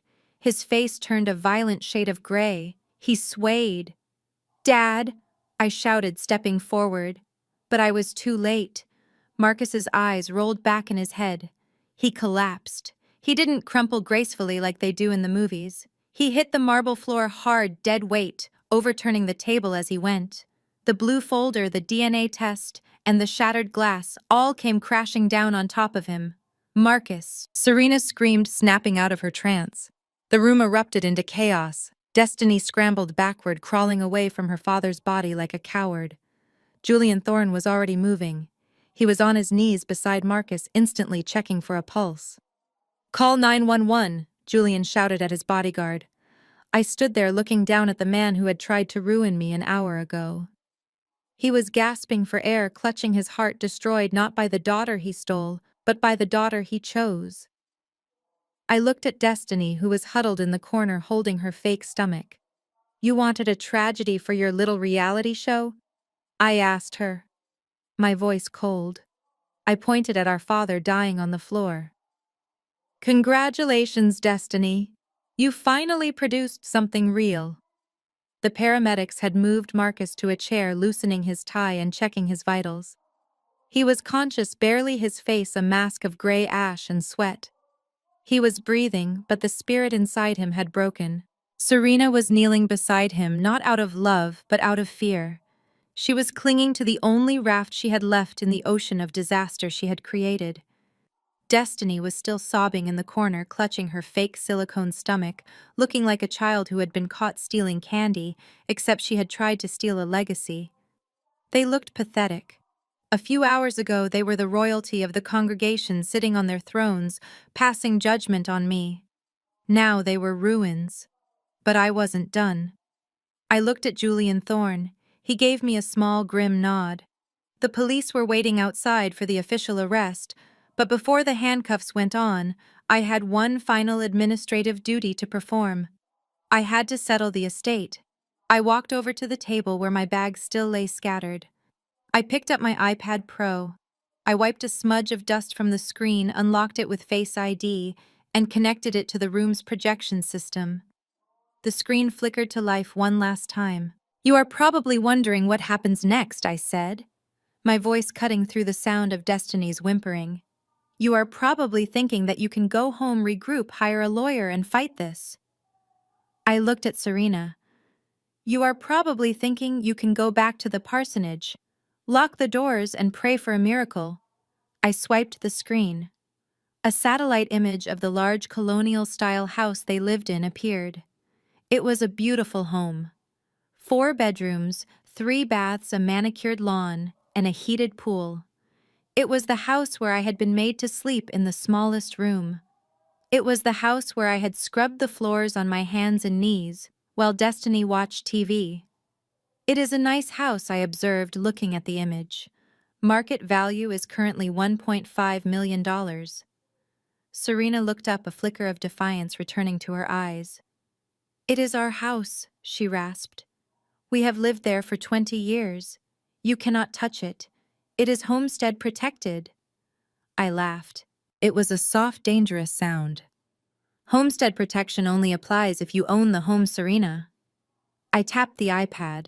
A deed appeared on the screen. "Do you remember 10 years ago?" I asked. "Do you remember when the IRS was threatening to seize the house because Marcus hadn't paid taxes in 5 years? Do you remember crying at the kitchen table, begging God for a savior?"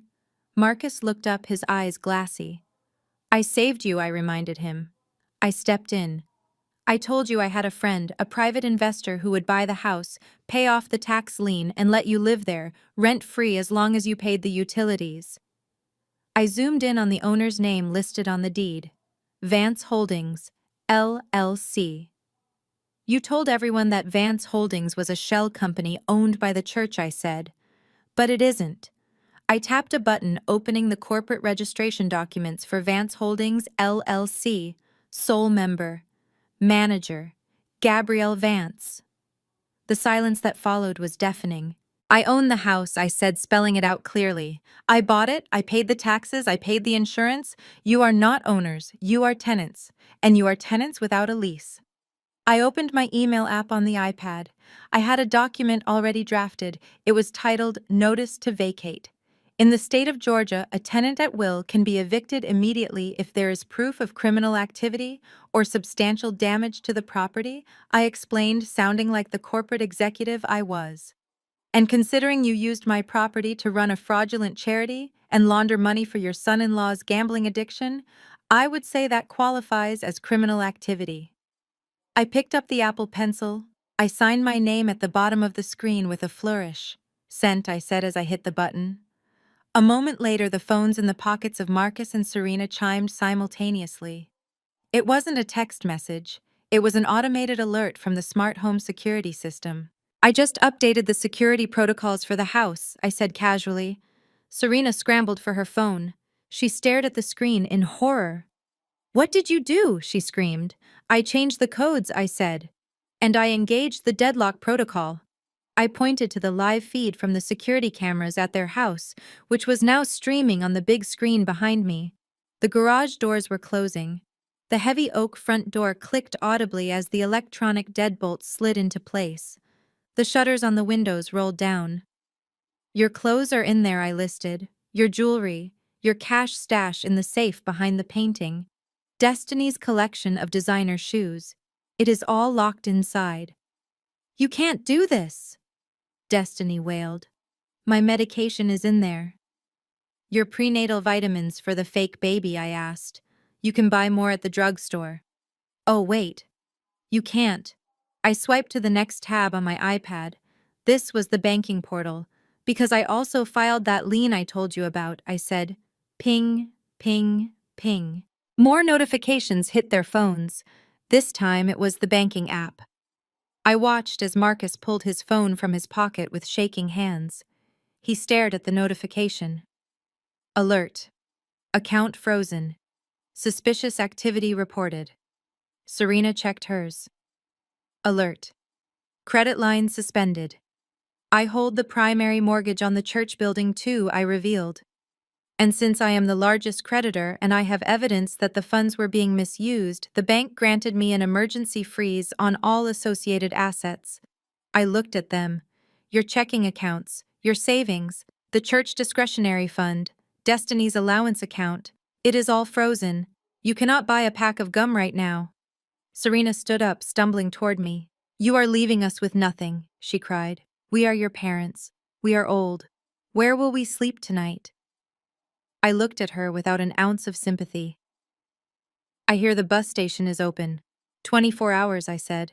Since that is where you claimed you found me, maybe you should go there. It seems poetic. Suddenly, Hunter's phone, which he had dropped in his haste to escape, lit up on the floor. I walked over and picked it up. It was a text message from the car's security system. I looked at the screen and smiled. It seems Hunter didn't get very far, I announced. I tapped into the Tesla app on my iPad. The car Hunter had driven away in the black Model S that he told everyone he bought with his bonus was actually a company car leased under my LLC for visiting executives. I let him drive it because it kept him quiet. I just activated the remote kill switch, I said. I projected the GPS map onto the screen. The dot representing the car had stopped in the middle of the intersection of 10th and Piedmont. The car is dead, I said. The doors are locked, and I just tipped off the police to his location. He is trapped inside a glass box waiting to be arrested. I turned off the iPad. The screen went black, leaving the room in dim, ambient light. The party was over. The food was uneaten. The decorations were mocking us. And the family of the year was destroyed. I walked back to my father. He looked small. He looked frail. He looked like a man who had sold his soul and got paid in counterfeit bills. You have a debt of $1.2 million. I summarized, ticking off the points on my fingers. You have zero equity in the house. You have zero cash in the bank. You have zero cars. And you have zero daughters. I leaned in close so only he could hear the final verdict. You charged me for a childhood I never asked for. So I am charging you for a retirement you will never have. I stood up and straightened my jacket. I grabbed my purse, the one Hunter had emptied, which I had repacked during the chaos. I felt the weight of my car keys in my hand. My car. The one I owned. I looked at the crowd of stunned onlookers one last time. The show is over, I said. I walked toward the door where Julian Thorne was waiting for me. He held the door open. I didn't look back. I didn't need to. I knew exactly what I was leaving behind. I was leaving behind the fear. I was leaving behind the shame. And I was leaving them exactly where they belonged. On the street. Good luck, I whispered to the empty air as I walked out into the cool night air of Atlanta. You are going to need it. The heavy oak doors of the Onyx room did not slam shut behind me because I did not leave immediately. I stood by the exit next to Senator Julian Thorne and I watched. There is a specific kind of silence that precedes a riot. It is the silence of 100 minds simultaneously realizing they have been played for fools. It is the silence of betrayal turning into kinetic energy. For the last hour, the congregation of the Greater Grace Tabernacle had sat in judgment of me. They had snickered when my mother mocked my clothes. They had nodded in agreement when my father called me a bad investment. They had been complicit in my humiliation because they believed in the divine authority of Reverend Marcus Vance. But now the projector screen was dark. The spreadsheets were gone. The truth, however, hung in the air like smoke. The grand narrative of the Holy Family had been stripped away, revealing a rot so deep it made the air hard to breathe. The first sound to break the silence was a chair scraping against the floor. It was Mrs. Gable, the elderly piano teacher who had taught me scales when I was 7. She stood up. Her hands were shaking not with age but with a fury that made her look 10 feet tall. She walked toward the head table. She didn't look at me. She looked at Marcus, who was still gasping for air on the floor, and Serena, who was clutching his hand in a parody of devotion. "You told me the roof fund was empty," Mrs. Gable said. Her voice was quiet, trembling with a lifetime of trust that had just been shattered. "Last winter, when the pipes burst in the church basement, you stood in the pulpit and told us there was no money. You told us we had to sacrifice." Marcus looked up at her, his eyes pleading. "Sister Gable, please," he wheezed. "It is complicated." "It is not complicated," Mrs. Gable screamed, the sound tearing from her throat. "I gave you my heating money. I sat in my house in a coat for 3 months because you said God needed a new roof." She pointed a gnarled finger at Destiny, who was shivering in her gold dress. "But you didn't buy a roof. You bought her a BMW." That was the spark. The powder keg exploded. Deacon Jones stood up next. He was a large man, a man who had protected Marcus for 20 years, a man who had thrown people out of the church for questioning the budget. He walked over to the table. He picked up a crystal wine glass, one of the expensive ones that Marcus had insisted were necessary for the dignity of the event.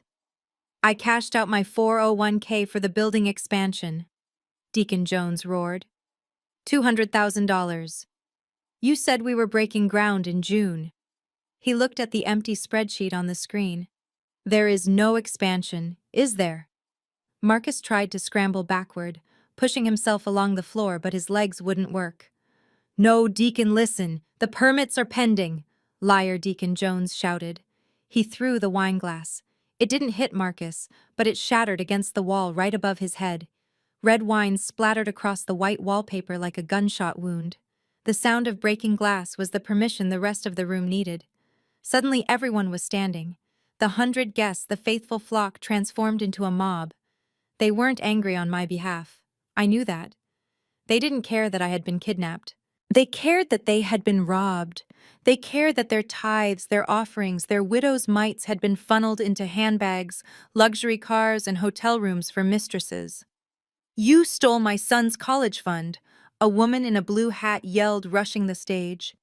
"You drove a Tesla while my kids ate ramen noodles," another man screamed.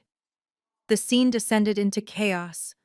The carefully curated elegance of the Onyx Room evaporated. People began to throw things. Bread rolls rained down on the head table. Plates of half-eaten chicken were hurled like discuses. A tureen of soup was overturned, sending hot liquid cascading off the edge of the table and onto Serena's designer shoes. Serena shrieked, scrambling up onto her chair to escape the mess. "Stop it!" she screamed at them. "We are your spiritual leaders. You cannot touch us. God will strike you down." "God is not in this room, Serena," Mrs. Gable yelled back. "Only thieves are in this room." I watched as the people who had looked down on me for 30 years turned into savages. It was terrifying, and yet it was deeply satisfying. It was the inevitable collapse of a cult of personality. Marcus and Serena had built their power on the belief that they were chosen, that they were special. Now they were just grifters, covered in food scraps, cowering before the people they had swindled. Destiny tried to run. She stood up and made a break for the side door, but a group of choir members blocked her path. "Where do you think you are going, princess?" one of the sopranos asked, crossing her arms. "I didn't do anything," Destiny sobbed, clutching her fake belly again out of habit, then realizing the prop was useless. "It was them. It was Mom and Dad. I just wanted to be happy, you wanted to be rich," the soprano spat. You think we didn't see you rolling your eyes at us every Sunday? You think we didn't see the way you laughed when we put our crumpled dollars in the collection plate? Someone grabbed the back of Destiny's dress. She spun around, terrified. Give me back my donation, a man yelled. The $1,000 for the mission trip that never happened. Give it back. I don't have it, Destiny screamed. Hunter spent it. The mob was closing in. The physical distance between the angry crowd and the Vance family was disappearing. I saw Marcus trying to crawl under the table for protection. I saw Serena using a silver serving tray as a shield. They looked ridiculous. They looked small. I felt a hand on my arm. It was Julian. We should go, he said quietly. This is going to get ugly. I shook my head. Not yet, I said. I want to see this. I wanted to see the consequence. I had spent my whole life protecting them from consequences. I had been the buffer between them and reality. I had paid the bills so they wouldn't feel the cold. I had fixed the mistakes so they wouldn't feel the shame. Now the buffer was gone. Reality was crashing down on them with the force of a tidal wave. A bread roll hit Serena square in the forehead. She gasped, looking shocked that the world dared to touch her. Police, someone yelled. Call the police. We don't need police, Deacon Jones shouted. We need our money. He grabbed the tablecloth of the head table and yanked it. The centerpiece, the silverware, the expensive wine bottles, and the projector all came crashing down with a deafening noise. Marcus, who was hiding underneath, yelped as plates rained down around him. He was curled into a fetal position, sobbing. Please, he moaned. I am a man of God. I am a man of God. You are a man of greed, the crowd chanted back. It was a frenzy. The anger was feeding on itself, growing hotter and more dangerous. I saw a man pick up a heavy chair. He looked like he was ready to swing it. That was when the sound cut through the noise. It started faint, a distant wail, but it grew louder within seconds. Whoop! Whoop! Sirens. Not just one. Many. Blue and red lights began to flash against the high windows of the restaurant, painting the chaotic scene in a strobe of emergency colors. The crowd froze. The man with the chair lowered it. The heavy double doors at the main entrance burst open. They didn't just open, they were rammed. Federal agents, a voice boomed. Nobody move! A dozen figures in tactical gear swarmed into the room. They weren't the local beat cops. These were the FBI. Their jackets bore the bold yellow letters that signaled the end of the line for the Vance family. Hands where we can see them. The lead agent shouted, his weapon drawn but pointed low. The crowd instinctively backed away, hands flying into the air. The mob mentality evaporated in the face of federal authority. Behind the tactical team, regular uniformed police officers filed in. And behind them, walking calmly, was a man in a suit carrying a briefcase. I recognized him. He was the district attorney. Julian had not just called the police. He had called in every favor, every connection, and every ounce of influence he had as a state senator. He had ensured that this wasn't just a domestic disturbance call. This was a federal raid. The agents didn't look at the crowd. They moved with precision toward the head table. Marcus Vance, the lead agent, shouted. Marcus peeked out from under the table, his face smeared with sauce and wine. Step out! Marcus crawled out, trembling so hard he couldn't stand. Two agents grabbed him by the arms and hauled him to his feet. Serena Vance. Serena stood up, trying to wipe the food from her dress, trying to regain some shred of dignity. I am the first lady of this church, she stammered. This is a mistake. You are under arrest, the agent said, spinning her around. For what? Serena shrieked as the cold steel of the handcuffs clicked onto her wrists. For kidnapping, wire fraud, embezzlement, and tax evasion. The agent listed the charges calmly. Destiny tried to blend into the crowd, but an officer spotted her. Destiny Vance Fitzgerald. No, she whispered. You are being detained for questioning regarding conspiracy and fraud. They handcuffed her too. I watched as the three of them were lined up, the father, the mother, and the golden child. They looked at me. For a second across the room our eyes met. Marcus looked at me with regret. Serena looked at me with hate. Destiny looked at me with envy. I looked at them with nothing. The agents began to march them toward the door. The crowd parted like the Red Sea, watching in silence as their fallen idols were dragged away. As they passed me, Marcus stopped. He dug his heels in for a second. "Gabby," he pleaded, his voice cracking. "Who will bail us out?" I looked at him. I looked at the man who had stolen me, used me, and discarded me. "Call the anonymous donor," I said. "Oh, wait. She is busy." The agents pushed him forward. The doors swung open, and the flashing lights swallowed them whole. The chaos of the angry mob was instantly silenced by the heavy rhythmic thud of tactical boots hitting the marble floor. The FBI agents did not scream. They did not need to. They moved with a terrifying surgical precision that commanded absolute submission. The local police held the perimeter, keeping the stunned crowd back, while the federal agents advanced on the head table like a black tide. Senator Julian Thorne stepped forward. He reached into his briefcase and pulled out a stack of documents that were thick enough to be a novel. He didn't hand them to Marcus. He handed them to the special agent in charge. "Execute the warrants," Julian said, his voice cutting through the hum of the air conditioning. "Every single one of them." The lead agent nodded. He turned to Marcus, who was trembling so violently that the silverware on the table rattled. The agent didn't offer a polite greeting.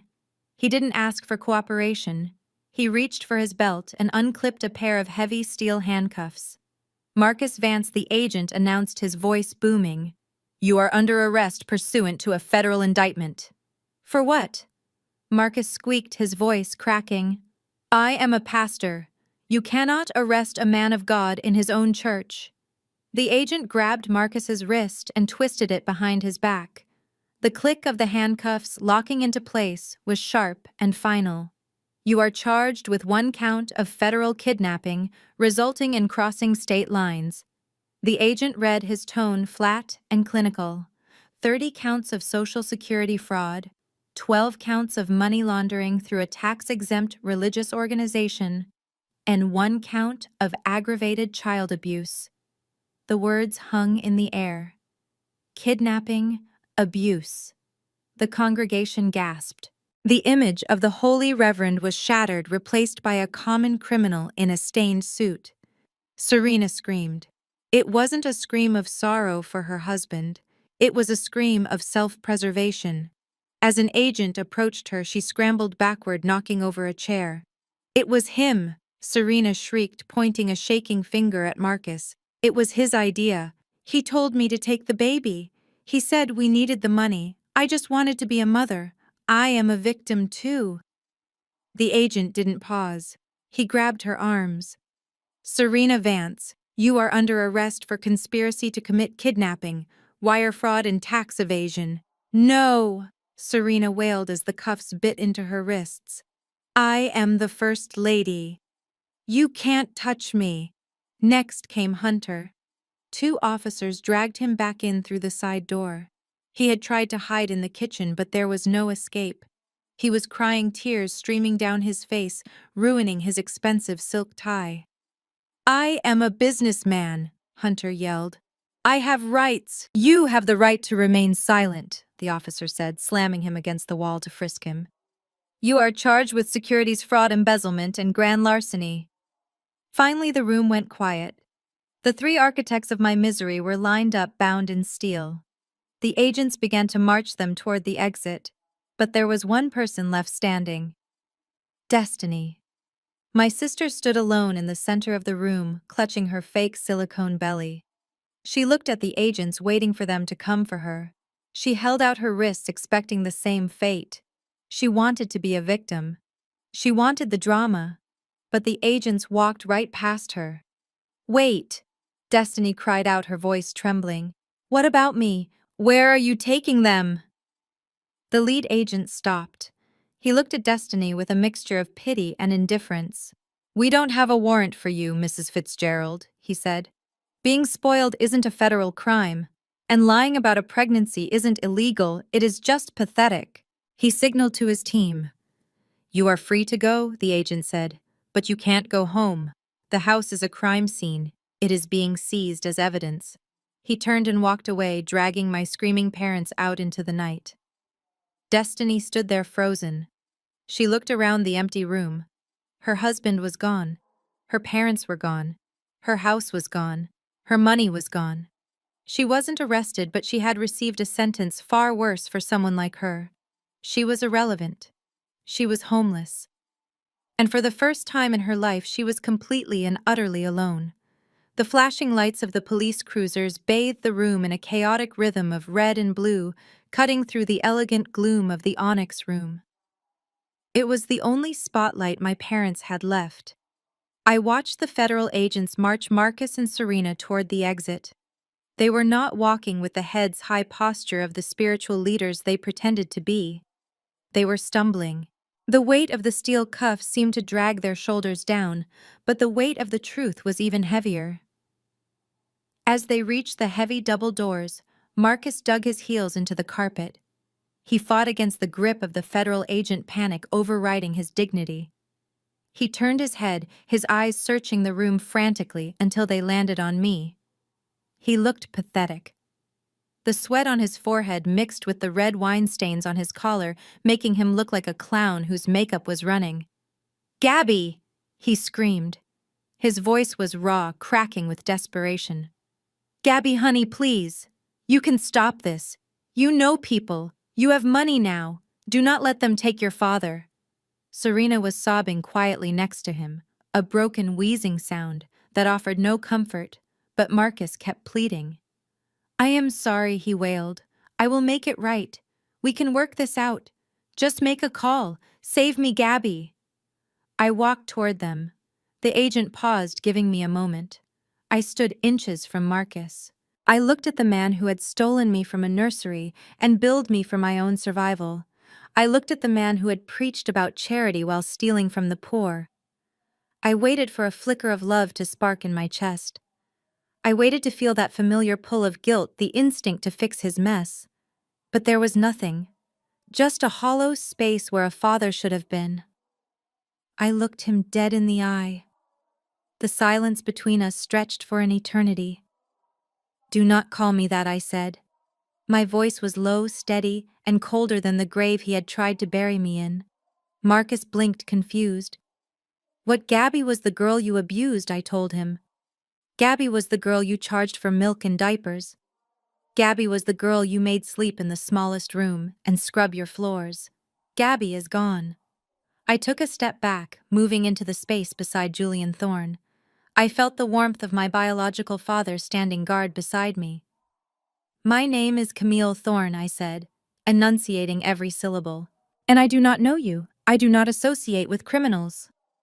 Marcus opened his mouth to beg again to try one last manipulation, but I didn't give him the chance. I turned my back on him. It was a simple movement, a rotation of my heels on the marble floor, but it felt like I was moving mountains. I walked away. "Take them away," I heard Julian say to the agents. I didn't look back. I heard the agents push them through the doors. I heard Marcus shouting my name one last time, his voice fading into the night air. And then I heard the sound that I will remember for the rest of my life. Thud. Click. The heavy door of the police cruiser slammed shut. That sound was the sweetest music I had ever heard. It was the period at the end of a 30-year sentence. The air in the room suddenly felt lighter. The suffocation I had lived with since I was a child evaporated. The nightmare was over. They were gone. And for the first time in my life, standing in the wreckage of my 30th birthday, I was exactly where I was supposed to be. Free.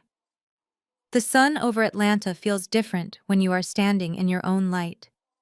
It has been exactly 365 days since the doors of the police cruiser slammed shut on my past. Today the air is crisp and the sky is a brilliant, unblemished blue.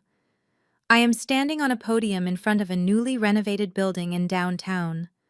A large silk ribbon stretches across the entrance.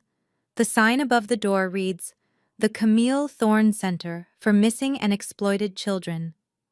I look out at the crowd. There are no judgmental church members here. There are no fake friends.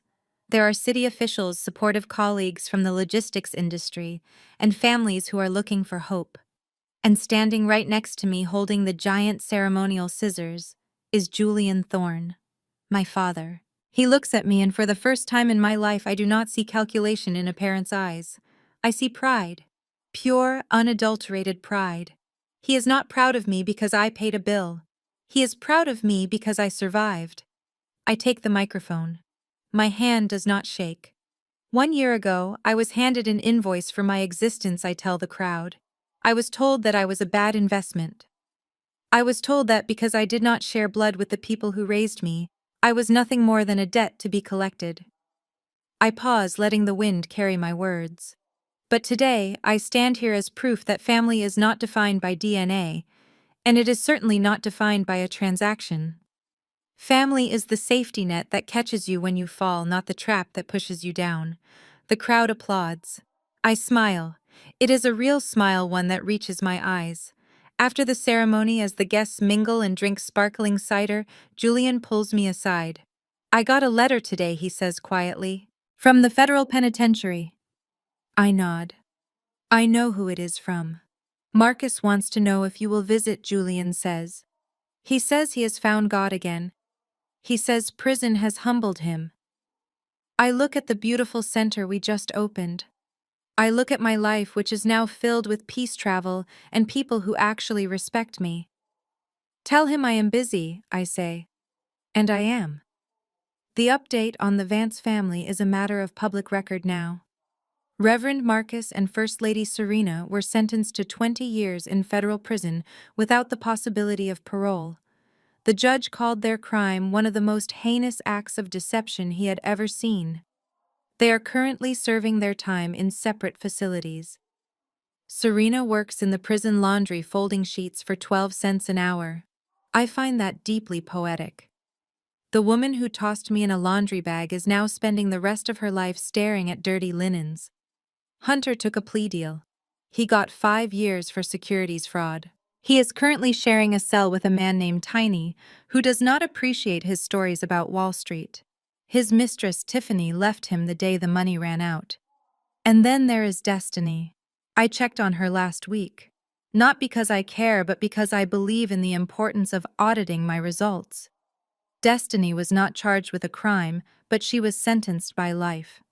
With no husband, no parents, no money, and no skills, she had to enter the workforce for the first time at age 28. She works at a diner on the outskirts of the city. It is a greasy spoon place, the kind where the floors are sticky and the tips are low. I drove by in my car. I watched through the window.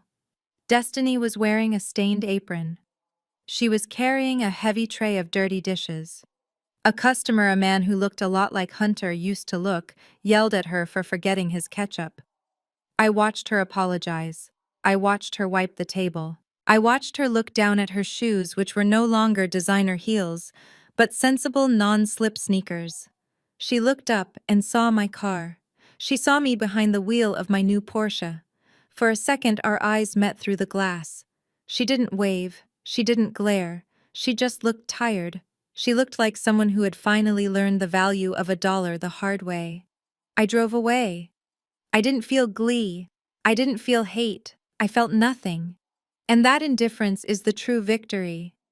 I turn back to the camera now, to you, the person watching this story. I know why you are here. I know you are watching this because maybe, just maybe, you have someone in your life who makes you feel like you owe them for your existence. Maybe you have a mother who criticizes your weight but takes your money. Maybe you have a father who only calls when he needs something. Maybe you have a sibling who treats you like a stepping stone. I want you to listen to me closely. You do not owe your abusers a seat at your table just because they gave you life or because they fed you. A toxic relationship is like a tumor. It feeds on you. It drains you. And if you let it stay because you are afraid of the surgery, it will kill you. Cutting them off is not cruel. It is life-saving. I am Camille Thorne. I was stolen. I was used. I was billed, but I paid my debts and I closed the account. And now I am the CEO of my own life. If you are waiting for permission to walk away, this is it. Pack your bags, change your locks, and do not look back. Because the only thing behind you is the invoice. But ahead of you is freedom. This story serves as a powerful reminder that sharing DNA does not grant a license for abuse. Gabrielle's journey illustrates that true power lies in self-respect and financial independence. For years, she allowed her generosity to be weaponized against her, but she ultimately learned that we teach people how to treat us. The narrative demonstrates that setting boundaries is essential for survival.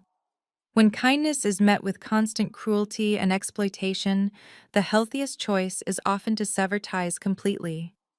Being alone is far better than being surrounded by people who only value you for what you provide.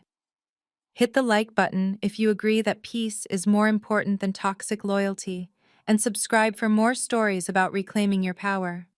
Share this video with someone who needs to know that it is never too late to rewrite their ending. Thank you for watching.